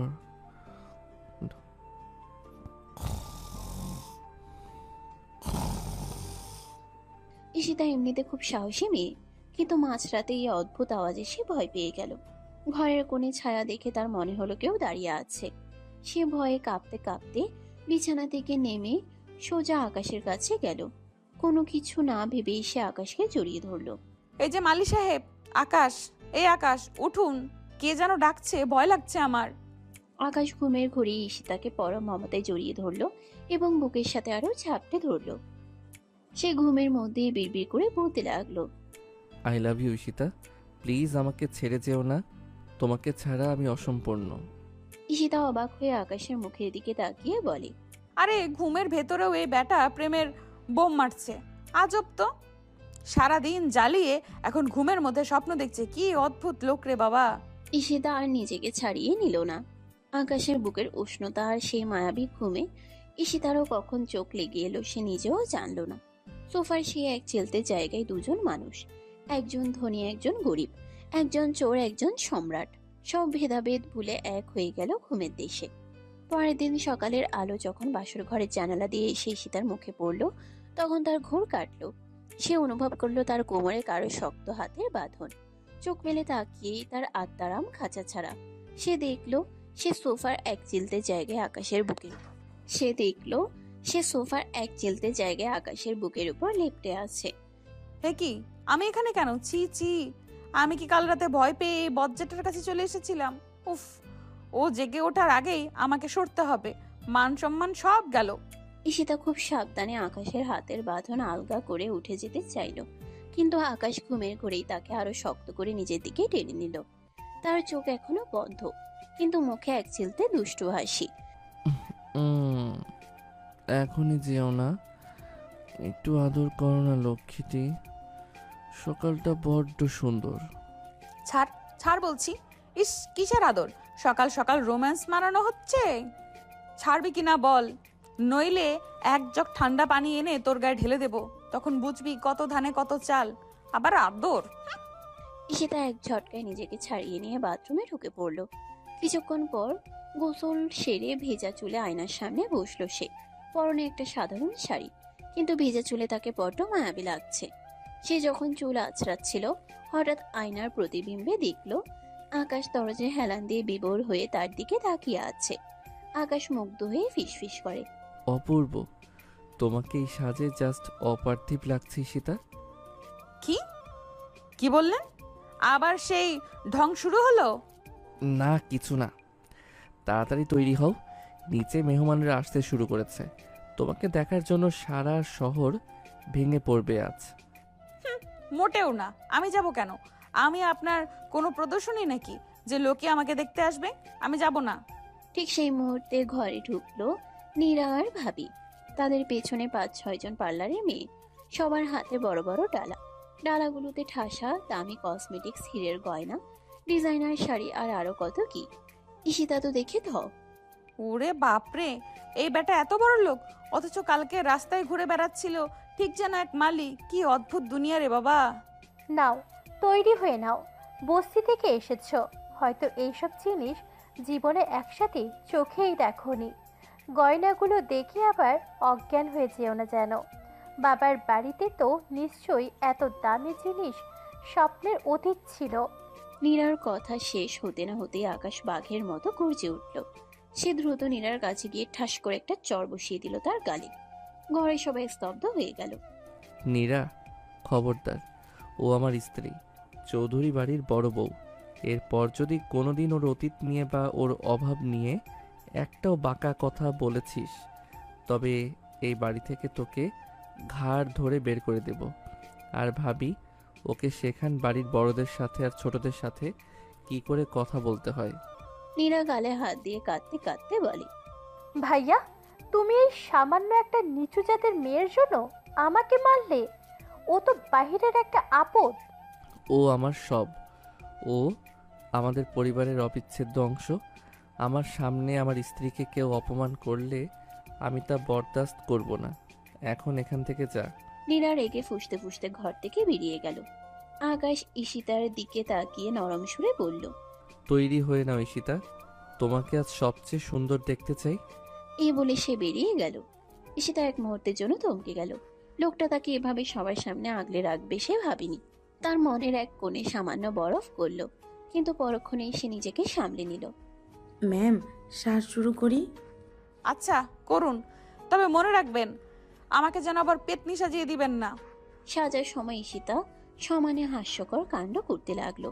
ফেসিয়াল ক্রিম দেখে বলল, হে কি, মুখে চুন মাখাচ্ছেন কেন?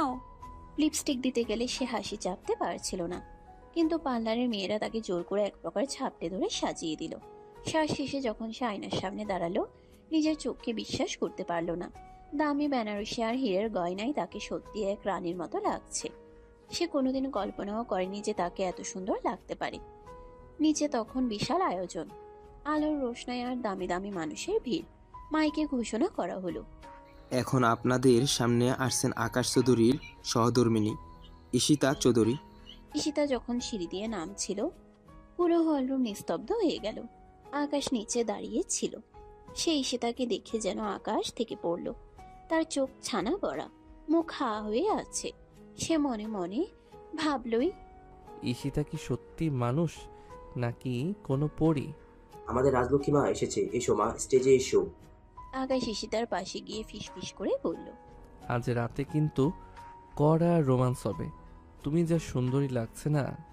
ঈশিতা নিজের অজান্তেই একটু হেসে দিল, কিন্তু পরক্ষণে আবার গম্ভীর হওয়ার অভিনয় করলো। ওই যে হাসলেন তো, তার মানে আমার প্রেমে পড়েছেন? কই, একদম না। আমি হাসিনি। কিন্তু মনে মনে বলে, ঠিকই তো, আমি হাসলাম কেন?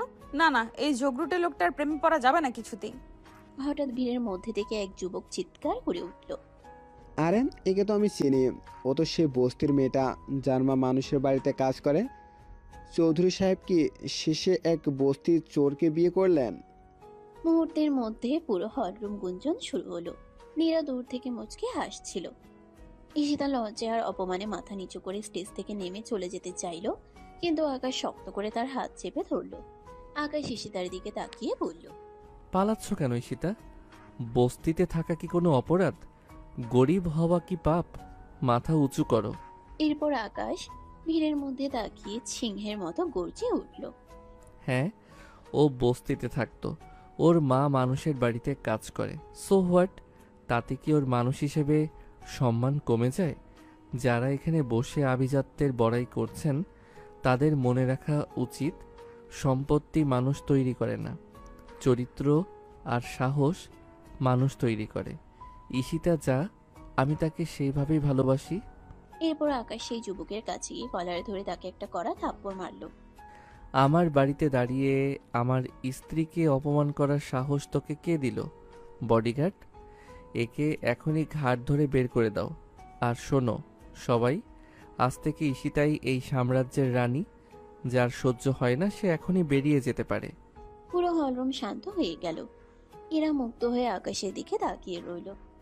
ঈশিতা মুগ্ধ হয়ে আকাশের দিকে তাকিয়ে রইল। তার চোখে তখন জল, কিন্তু সেটা দুঃখের নয়, এক গভীর প্রাপ্তির। সে আজ বুঝতে পারলো এই বান্দর লোকটা তাকে সত্যি কতটা সম্মান করে। তার হৃদয়ে আকাশের জন্য যে দেয়াল ছিল তা আজ এক নিমিষেই ধসে পড়ল।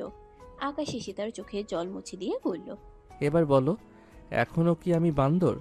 ঈশিতা মুচকি হেসে নিচের দিকে তাকালো। তার মনও তাই বলে দিচ্ছিল সে এবার সত্যি আকাশের প্রেমে ডুবে গেছে, কিন্তু মুখে বলল না। অনুষ্ঠান শেষ হওয়ার পর চৌধুরী বিলার ডাইনিং টেবিলে যেন হাসির জোয়ার বয়ে যাচ্ছে। দুপুরের খাবারের আয়োজনটা ছিল রাজকীয়, কিন্তু ঈশিতার চটপটে আর বাচ্চাদের মতো স্বভাবের কারণে গাম্ভীর পরিবেশটা উধাও হয়ে গেছে। সে পাতলা ডাল দিয়ে খাসির মাংস মেখে খাচ্ছে আর একের পর এক বস্তির সব মজার গল্প বলছে। বুঝলেন আব্বা, আমাদের বস্তির মজিদ চাচা যখন রাগ হয় তখন সে তার বিড়ালটাকেও কদম ছাড় দিয়ে দেয়। আর এবার তো বিড়ালটা রেগে গিয়ে চাচার তামাকের ভেতর জল ঢেলে দিয়েছিল। বলিস কি মা, তোর গল্প তো জম্পেশ। গল্প তো হবেই, নিজে তো আস্ত একটা গল্পের ঝুড়ি। লস অ্যাঞ্জেলেস থেকে ডাল ভাতের গল্প যে নিয়ে আসবে সে তো বিড়ালের গল্প বলবেই। ঈশিতা ঝট করে আকাশের দিকে তাকালো। তার চোখে আগে সেই কাঠিন্য থাকলেও এখন সেখানে সামান্য লজ্জার আভা খেলা করছে। কাল রাতে সেই চুমু আর সকালের সেই রক্ষাকর্তার রূপটা মনে পড়লে সে অবশ হয়ে যায়, কিন্তু মুখে সে দমে যাওয়ার পাত্রী নয়। লস অ্যাঞ্জেলেসের কথা তো আর তুলবেন না মিস্টার বান্দর। আপনার মতো লোক সেখানে থাকলে তো আমেরিকানরা ভয়ে মঙ্গল গ্রহে চলে যেত। সবাই হাসছে, আর আকাশ নিজের প্লেটে পোলাও নাড়তে নাড়তে ঈশিতার সেই দুষ্টু মিষ্টি হাসিটা দেখছে। বিকেলে চায়ের আড্ডায় আকাশের বাবা ড্রয়িং রুমে ঢুকে এক বিশাল ঘোষণা দিলেন, আকাশ, ঈশিতা, তোদের জন্য একটা সারপ্রাইজ আছে। আমি সব ঠিক করে ফেলেছি। তোরা আজ বিকেলেই পতেঙ্গার এক দামি রিসোর্টে হানিমুনে যাচ্ছিস। লাগেজ গোছানো হয়ে গেছে। ও আকাশ, কি রিসর্ট? কখনো না। দুজনের এই হুবহু একই রিয়াকশন দেখে ড্রয়িং রুমের উপস্থিত সবাই অবাক হয়ে গেল। ঈশিতা আর আকাশ একে অপরের দিকে তাকালো। আমি রিসর্টে যাব না, এইসব বড়লোকি ঢং আমার পোষায় না। ওসব জায়গায় শুধু মশা আর দামি এসি থাকে। বাবা, আমারও পছন্দ না। রিসর্ট মানেই হলো বোরিং ডিনার আর কৃত্রিম পরিবেশ। আমি ওসব ভিআইপি ট্রিটমেন্ট চাই না। বাহ, তোদের দুজনের পছন্দ তো দেখছি একদম এক। এটাই তো চেয়েছিলাম, কিন্তু উপায় নেই। আমি বুকিং দিয়ে ফেলেছি, ড্রাইভার আর বডিগার্ড তৈরি। তোরা না গেলে আমার মান থাকবে না। ওইটা আমার বন্ধুর হোটেল। ঈশিতা গাল ফুলিয়ে বসে রইল। আকাশের বাবা তাকে ইমোশনাল ব্ল্যাকমেল করে রাজি করিয়েই ছাড়লেন। বিকেল গড়িয়ে যখন সন্ধ্যা নামলো, রাজকীয় কালো জিপ গাড়িটা তৈরি, সামনে পেছনে আরো দুটো গাড়ি ভর্তি বডিগার্ড। আকাশ পাঞ্জাবিতে ঠিক করতে করতে নিচে নামলো। ঈশিতার পরনে একটা ফিরোজা রঙের শাড়ি, কপালে একটা ছোট্ট টিপ। তাকে দেখে আকাশের বুকের ভিতর আবার ট্র্যাম বাজতে শুরু করলো। ঈশিতা গাড়ির সামনে গিয়ে দাঁড়ালো। থামুন, এত বডিগার্ড নিয়ে আমি কোথাও যাব না। কেন? সিকিউরিটি তো দরকার। সিকিউরিটি না হাতি? এতগুলো লোক পেছন পেছন গেলে কি আমরা হানিমুনে যাচ্ছি নাকি কোনো যুদ্ধে? আমার বড্ড বিরক্ত লাগে। আমি চাই সাধারণ মানুষের মতো চলতে। ওই গাড়িগুলোকে যেতে বলুন। আকাশ ঈশিতার দিকে তাকিয়ে মুহূর্তের জন্য থমকে গেল। এই শহরের কোনো মেয়ে কোনোদিন আকাশের সিকিউরিটি সরাতে বলবে না। সবাই তো চাইবে বডিগার্ড নিয়ে দাপট দেখাতে। ঈশিতা সবার চেয়ে আলাদা। এই সহজ চিন্তাটুকু আকাশকে মুগ্ধ করলো। সে হাতের ইশারায় বডিগার্ডদের বিদায় করে দিল। ঠিক আছে রাজকন্যা, তাহলে আমি আজ আপনার ড্রাইভার, চলুন। গাড়ি চলছে হাইওয়ে ধরে। জানালার বাইরে অন্ধকার নেমে এসেছে। দূরে দূরে ল্যাম্পপোস্টের আলো। আকাশ গানের ব্লুটুথে একটা মৃদু রোমান্টিক গান ছাড়লো। আরে এই বুড়োদের গান কেন ছেড়েছেন? একটু ডিস্কো গান ছাড়ুন। ডিস্কো? হে হে হে, কি অদ্ভুত ভাষা। ডিস্কো গান আবার কি? আর আপনি জাস্ট এসি ছেড়ে জানালাটা খুলুন, দেখুন বাতাসটা কত সুন্দর। ঈশিতা জানালার কাজ নামাতেই ঝাপটা দিয়ে বাতাস ঘরে ঢুকলো। সাথে সাথে ঈশিতার সিল্কি চুলের একটা অংশ উড়ে গিয়ে আকাশের মুখে আশ্রে পড়ল। চুলের সেই মিষ্টি সুভাষে আকাশের শরীরে যেন বিদ্যুৎ খেলে গেল। সে এক হাত দিয়ে চুলগুলো সরালেও তার চোখ ঈশিতার উপর আটকে রইল। ঈশিতার চুল ঠিক করতে করতে বলে, কি দেখছেন? গাড়ি চালান। অ্যাক্সিডেন্ট করলে কিন্তু আপনার ওই পতেঙ্গা রিসোর্টে যাওয়ার বদলে হাসপাতালের রিসোর্টে যেতে হবে। ঈশিতা, আপনি যখন রেগে কথা বলেন না তখন আপনাকে আরো সুন্দর লাগে। ঈশিতা লজ্জায় লাল হয়ে গেল, কিন্তু মুখ ঘুরিয়ে নিল। অসভ্য, সারাদিন শুধু তেল মারা আর রোম্যান্স মারানো। আপনার মতো ছেলেকে আমি আগে জানলে তো বস্তিতে ঢুকতেই দিতাম না। জীবন একদম শেষ আমার। আকাশ এক হাতে ঈশিতার হাতটা ধরতে চাইল, কিন্তু ঈশিতা ঝট করে হাত সরিয়ে নিল। খবরদার, হাত দেবেন না। আমি কিন্তু এখনো আপনার উপরে রেগে আছি। আমাকে জোর করে তুলে এনেছেন, এটা ভুলিনি। আকাশ মুচকি হাসলো, কিছু বলল না। অবশেষে গাড়ি রিসর্টে পৌঁছালো। দামি রিসর্ট, চারপাশটা নীল আলোয় সাজানো। আকাশ গাড়ি থেকে নামতেই ম্যানেজার থেকে শুরু করে ওয়েটাররা এক সারি হয়ে দাঁড়িয়ে গেল। Welcome mister Akash Chowdhury. Welcome ma'am, আপনার সুইট রুম রেডি। কোনো সমস্যা হলে আমাদের বলবেন। ওরে বাপরে, এটা কি রোবট নাকি? সবাই কেমন রোবটের মতো বাঁকা হয়ে আছে। ঈশিতা নিজের ব্যাগটা নিজেই নিয়ে হাঁটতে লাগলো। ওয়েটার ব্যাগ নিতে চাইলে সে ধমক দিয়ে বলল, নিজের হাত থাকতে অন্যকে কেন খাটাবো? সরুন তো আপনারা। আকাশ হাসতে হাসতে পেছনে হাঁটছিল। সে দেখলো ঈশিতা তার কাঠিন্য বজায় রাখলেও রিসোর্টের ঐশ্বর্য দেখে বারবার চোখ বড় বড় করে তাকাচ্ছে। তাদের যে রুমটা দেওয়া হয়েছে সেটা সরাসরি সমুদ্রের দিকে মুখ করা। বিশাল কাচের জানালা, আর তার বাইরে সমুদ্রের ঢেউয়ের গর্জন শোনা যাচ্ছে। ফ্রেশ হয়ে ঈশিতা যখন বারান্দায় দাঁড়ালো, দেখলো আকাশের সাদা টি শার্ট আর ট্রাউজার পরে পাশে এসে দাঁড়িয়েছে। ঈশিতা, এই যে সমুদ্র দেখছেন না, এর চেয়েও গভীর আমার ভালোবাসা আপনার জন্য। আবার শুরু হলো? ওই সমুদ্রের ঢেউয়ের মতো আপনার ভালোবাসাও কিন্তু দুম করে চলে যায়। আমি আপনার ওই হীরের হারের কথা ভুলিনি। আকাশ ঈশিতার একদম কাছে এসে বলে, হারটা নকল হতে পারে, কিন্তু আপনার এই রাগটা তো আসল। আজ এই রিসর্টে আমরা আর মালিক মালি নই ঈশিতা, আমরা শুধু দুজন মানুষ। ঈশিতা আকাশের চোখের দিকে তাকালো। আকাশের চোখে এক অদ্ভুত নেশা। ঈশিতা সরে যেতে চাইলেও আকাশের বলিষ্ঠ ব্যক্তিত্ব তাকে চুম্বকের মতো আটকে রাখছে। সে মনে মনে বলছে, না ঈশিতা, এই লোকটার মায়ায় পড়িস না। ও অনেক বড় লোক, ও অনেক চতুর। কিন্তু ঈশিতার হৃদয় স্পন্দন তাকে বলছে অন্য কথা। আমি ফ্রেশ হতে যাচ্ছি, আপনি সোফায় শোবেন, মনে থাকে যেন। আকাশ শুধু মুচকি হাসলো। সে জানে সমুদ্রের গর্জন যেমন থামানো যায় না, ঈশিতার হৃদয়ে তার প্রতি জন্ম নেওয়া প্রেমও এখন আর থামানো যাবে না। ঈশিতা ফ্রেশ হয়ে বেরিয়ে এলো। পরনে একটা হালকা গোলাপি রঙের সালোয়ার কামিজ। ভেজা চুলগুলো পিঠের উপর ছড়িয়ে আছে। সে আয়নার সামনে দাঁড়িয়ে নিজের গাল দুটো একটু টিপে দেখলো। লস অ্যাঞ্জেলেসের সেই কাল্পনিক রাজকন্যার চেয়ে এই রক্ত মাংসের ঈশিতা আজ অনেক বেশি সুন্দরী লাগছে। হঠাৎ আয়নায় দেখলো আকাশ পেছনে দাঁড়িয়ে মুচকি হাসছে। ঈশিতা ঝট করে ঘুরে দাঁড়ায়। আবার আবার পেছনে এসে চোরের মতো দাঁড়িয়ে থাকা? আপনার কি কোনো কাজ নেই, শুধু আমার দিকে তাকিয়ে থাকা ছাড়া? কাজ তো অনেক আছে ঈশিতা, যেমন এই মুহূর্তে আপনাকে এই বারান্দা থেকে তুলে নিয়ে সমুদ্রে ফেলে দেওয়া। কি এত সাহস? আমাকে সমুদ্রে ফেলবেন? আমি কিন্তু সাঁতার জানি না। ডুবে গেলে, মরে গেলে পুলিশ আপনাকে ছাড়বে না। আকাশ হাসতে হাসতে কাছে এসে বলে, আরে বাবা, রসিকতা করছিলাম। আপনি তো রসিকতাও বোঝেন না। চলুন নিচে যাই, ডিনারের ব্যবস্থা হয়েছে সমুদ্রের একদম পাড়ে। রিসর্টের কর্মীরা সমুদ্রের বালুর উপর একটা ছোট তাঁবু খাটিয়েছে। চারপাশে মোমবাতি আর মৃদু আলো। মাঝখানে টেবিল সাজানো দামি সব সামুদ্রিক খাবারে। আকাশ আর ঈশিতা মুখোমুখি বসলো। ঈশিতা টেবিলে কাঁকড়া আর লবস্টার দেখে মুখ বাঁকিয়ে বলে, ওরে বাবা রে, এগুলো কি জ্যান্ত নাকি? এগুলো মানুষ খায়? আমাকে ডাল ভাত দিন, নয়তো আমি এখান থেকে এক্ষুনি বস্তিতে ফিরে যাব। আকাশ চুপচাপ একটা লবস্টার ছাড়িয়ে ঈশিতার মুখে তুলে ধরতে চাইলো। একবার খেয়ে দেখুন না, লস অ্যাঞ্জেলেসের রাজকন্যারা তো এগুলোই খায়। ঈশিতা হাত ছড়িয়ে দিয়ে বলে, খবরদার, ওসব পচা মাছ আমার মুখে দেবেন না, আমি নিজেই খাচ্ছি। ঈশিতা চামচ দিয়ে ট্রাই করতে গিয়ে বিপত্তি বাঁধালো। একটা বড় কাঁকড়ার পা কাটতে গিয়ে সেটা ছিটকে গিয়ে পড়লো পাশের টেবিলের এক দামি ফরেনার টুরিস্টের গায়ে। ঈশিতা জিভে কামড় দিয়ে তাকালে আকাশ হেসে কুটিপাটি। ঈশিতা আকাশকে ধমক দিয়ে বলে, হাসছেন কেন? ওটা তো আপনার দিকেই যাচ্ছিল।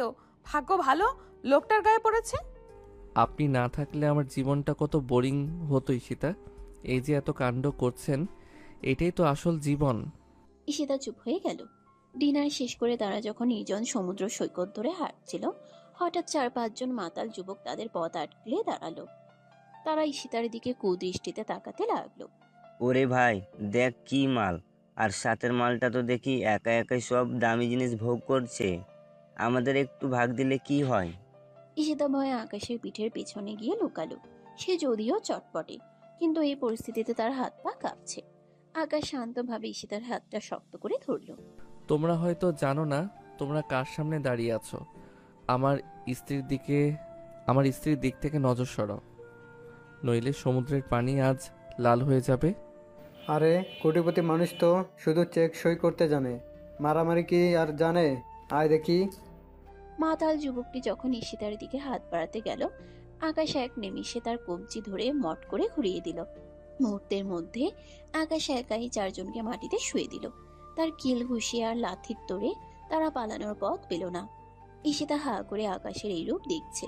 সে ভাবতেই পারেনি দামি পাঞ্জাবি পরা লোকটা এত ভালো ফাইট জানে।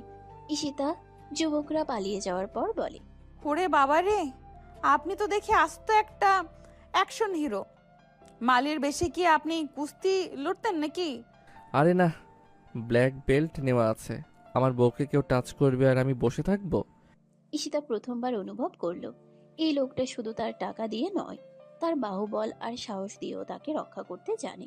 তার মনটা অজান্তেই আকাশের প্রতি কৃতজ্ঞতায় ভরে উঠল। রুমে ফেরার পর ঈশিতা আবার সেই গম্ভীর রূপ ধারণ করলো। সে বিছানার মাঝখানে বালিশ দিয়ে একটা দেয়াল তৈরি করলো। শুনুন মিস্টার, নিচে যা হয়েছে তার জন্য ধন্যবাদ, কিন্তু তার মানে এই নয় যে আপনি আজ বিছানায় শোবেন। ওই যে সোফা, ওইটাই আপনার ঠিকানা। আকাশ বিছানার এক কোণে বসে। আচ্ছা ঈশিতা, এত কঠিন হওয়ার নাটক কি আর কতদিন করবেন? আপনার চোখ তো বলছে আপনি আমাকে পছন্দ করতে শুরু করেছেন। ঈশিতা লজ্জা পেয়ে চিৎকার করে, একদম না, বাজে কথা বলবেন না। আমি শুধু আপনার টাকা আর এই রিসোর্টটা পছন্দ করেছি, আপনাকে নয়। আকাশ হঠাৎ বিছানা থেকে উঠে ঈশিতার একদম সামনে এসে দাঁড়ালো। ঈশিতা পেছাতে পেছাতে দেয়ালের সাথে ঠেকে গেল। আকাশ তার 2 হাত ঈশিতার দুপাশে দেয়ালের উপর রাখলো, যাতে সে পালাতে না পারে। সত্যি কি তাই? তাহলে কেন ডিনারের সময় আর চোখে আমাকে দেখছিলেন? কেন বডিগার্ডদের সরিয়ে দিয়ে আমার সাথে একা আসতে চাইলেন? ওটা তো প্রাইভেসির জন্য, আর আপনি বড্ড বেশি কথা বলেন। ঈশিতার যেন নিঃশ্বাস বন্ধ হয়ে আসছে। আকাশ নিচু হয়ে ঈশিতার কপালে একটা আলতো চুমু দিল। ঈশিতা এবার আর লাথি মারল না, বরং তার চোখ দুটো বন্ধ হয়ে এলো। আজকে রাতটা আমাদের গল্পের এক নতুন শুরু ঈশিতা। আমি জানি আপনি আমাকে ভালোবাসেন, শুধু স্বীকার করতে ভয় পাচ্ছেন। ঈশিতা ধাক্কা দিয়ে আকাশকে সরিয়ে দিল, কিন্তু তার মুখে এখন আর সেই কঠোরতা নেই। সে ঝটপট বিছানায় শুয়ে কম্বল মুড়ি দিল। যান, সোফায় গিয়ে ঘুমান, বিরক্ত করবেন না একদম। আকাশ সোফায় শুয়ে মুচকে হাসতে লাগলো। সে জানে সমুদ্রের নোনা বাতাস যেমন পাথরের দাগ কাটে, তার ভালোবাসাও ঈশিতার কঠিন হৃদয়ে দাগ কেটে ফেলেছে। অন্ধকার রুমে সমুদ্রের ঢেউয়ের শব্দ আর দুজনের হৃদস্পন্দন একাকার হয়ে মিশে রইল। ঈশিতা কম্বলের নিচ থেকে নিজের কপালটা একবার ছুঁয়ে দেখল, যেখানে আকাশ চুমু দিয়েছে। সে বিড়বিড় করে বলল, পাগল লোক একটা। এই মালির লোকটাই দেখি তো এখন জানের জান হয়ে উঠেছে। রিসোর্টের সেই নির্জন সকালটা ছিল অন্যরকম। সমুদ্রের নোনা বাতাস জানালার পর্দা সরিয়ে ঘরে ঢুকে ঈশিতার নাকে মুখে আলতো ছোঁয়া দিচ্ছিল। ঈশিতা চোখ মেলে দেখলো সে বিছানায় একা। তার মনে পড়লো কাল রাতে সে অদ্ভুত মুহূর্তগুলো, আকাশে সেই জবরদস্তি আদর, আবার তার সেই নিঃস্বার্থভাবে সরে গিয়ে সোফায় শুয়ে পড়া। ঈশিতা বিছানা থেকে নেমে পা টিপে টিপে সোফার কাছে গেল। আকাশ অঘরে ঘুমাচ্ছে। তার সেই চড়া মেজাজার আভিজাত্যের আড়ালে একটা অদ্ভুত শান্ত চেহারা লুকিয়ে আছে। ঈশিতা বিড়বিড় করে বলল, বজ্জারটা দেখতে কিন্তু আসলেও রাজপুত্রের মতো। কেন যে মাল এসে যে আমার ডাল ভাত চুরি করে খেয়েছিল কে জানে। লোকটার মাথায় কোনো ছিট আছে নির্ঘাত। হঠাৎ আকাশের চোখের পাতা কাঁপল। ঈশিতা ধরা খাওয়ার ভয়ে ঝটপট সরে যেতে চাইলো, কিন্তু ততক্ষণে দেরি হয়ে গেছে। আকাশ এক ঝটকায় ঈশিতার কবজি ধরে তাকে নিজের দিকে টেনে নিল। ঈশিতা অপ্রস্তুত হয়ে সরাসরি আকাশের বুকের উপর পড়ল। কি ব্যাপার ঈশিতা ম্যাডাম, চুরি করার স্বভাবটা কি এখনো গেল না? এবার কি চুরি করার মতলব? আমার ঘড়ি নাকি এই অধমবরের মনটা? ছাড়ুন ছাড়ুন বলছি। আপনার মন তো ডাস্টবিনে পড়ে থাকে, ওটা দিয়ে আমি কি করব? আর আপনার ওই ঘড়ি আমি মজিদ চাচাকে দিলেও সে নেবে না। এখন ছাড়ুন, আমরা বাসায় ফিরবো। আমার মায়ের কথা মনে পড়ছে খুব। আকাশ হাসলো। সে ঈশিতার অবাধ্য চুলগুলো কানের পিছে গুজে দিয়ে বলল, আপনার মা এখন অনেক ভালো আছেন ঈশিতা। আজ সকালে ওনাকে দেশের সেরা কার্ডিয়াক হাসপাতালে শিফট করা হয়েছে। সব খরচ চৌধুরী গ্রুপ দিচ্ছে। আপনি চাইলে আজ বিকেলে ওনার সাথে দেখা করতে পারেন। ঈশিতা থমকে গেল। এই যে মানুষটা যাকে সে শুধু ঘৃণা করতে চেয়েছিল, যাকে সে প্রতারক ভেবেছিল, সে নিঃশব্দে ঈশিতার জীবনের সব কালো মেঘ সরিয়ে দিচ্ছে। ঈশিতার চোখ দিয়ে টলমল করে জল গড়িয়ে পড়ল। সে আর নিজেকে সামলাতে পারল না। আকাশের শার্টের কলার আঁকড়ে ধরে সে হু হু করে কেঁদে উঠল। আপনি এত ভালো কেন আকাশ? আমি তো একটা সাধারণ বস্তির মেয়ে, আমি চোর। আমি কত মিথ্যা বলেছি আপনাকে। কেন আপনি আমাকে এত সম্মান দিচ্ছেন? কেন আমাকে আপনার বাড়ির রাজকন্যা বানাতে চাইছেন? আকাশ ঈশিতাকে শক্ত করে জড়িয়ে ধরে। কারণ আপনি যা, আমি আপনাকে সেভাবেই ভালোবেসেছি সীতা। আপনার ওই চটপটে কথা, ওই জেদ, আর আপনার ভেতরের ওই সহজ সরল মানুষটা, সব কিছুর প্রেমে পড়েছি আমি। আপনার লস অ্যাঞ্জেলেসের রাজকন্যা হওয়ার দরকার নেই। আপনি আমার জীবনের সত্যিকারের রানী। রিসোর্ট থেকে ফেরার পথে গাড়িতে দুজনের মধ্যে এক অদ্ভুত নীরবতা ছিল। তবে এই নীরবতা অস্বস্তির নয়, বরং এক গভীর ভালোবাসার। ঈশিতা জানালার বাইরে তাকিয়েছিল, আর আকাশ এক হাত দিয়ে স্টিয়ারিং ধরে অন্য হাতে ঈশিতার হাতটা শক্ত করে চেপে ধরেছিল। ঈশিতা এবার আর হাত সরিয়ে নেয়নি। গাড়ি যখন চৌধুরী ভিলার সামনে থামলো, ঈশিতা অবাক হয়ে দেখলো পুরো বাড়ি সাজানো হয়েছে। গেটে ঈশিতার মা দাঁড়িয়ে আছেন, পরনে দামি সিল্কের শাড়ি। তাকে দেখে চেনাই যাচ্ছে না যে তিনি সেই বস্তির রুগ্ন মহিলা। ঈশিতা গাড়ি থেকে নেমে দৌড়ে গিয়ে বলে, মা তুমি এখানে? তুমি কেমন আছো? আমি ভালো আছি রে মা। জামাই বাবা আমাকে এই কয়দিন যা সম্মান আর আদর দিয়েছে তা আমি 7 জন্মেও কল্পনা করতে পারিনি। আরে সীতা, তুই বড়ই ভাগ্যবতী রে। এমন হিরোটুকু ছেলে হাজারে একটা মিলে না। বাড়ির ভেতরে ঢুকতেই নীরার ভাবি এগিয়ে এলো। নীরার চোখে আজ আর ঘৃণা নেই, আছে এক বুক মমতা। সে ঈশিতার 2 হাত ধরল। ভাবি, আমাদের মাফ করে দিও। আমরা শুধু তোমার অভাব আর অতীত দেখেছিলাম, তোমার এই বিশাল মনটা দেখিনি। ভাইয়া ঠিকই বলেছিল, রাজকন্যা জন্মাতে হয় না, রাজকন্যা হয়ে উঠতে হয়।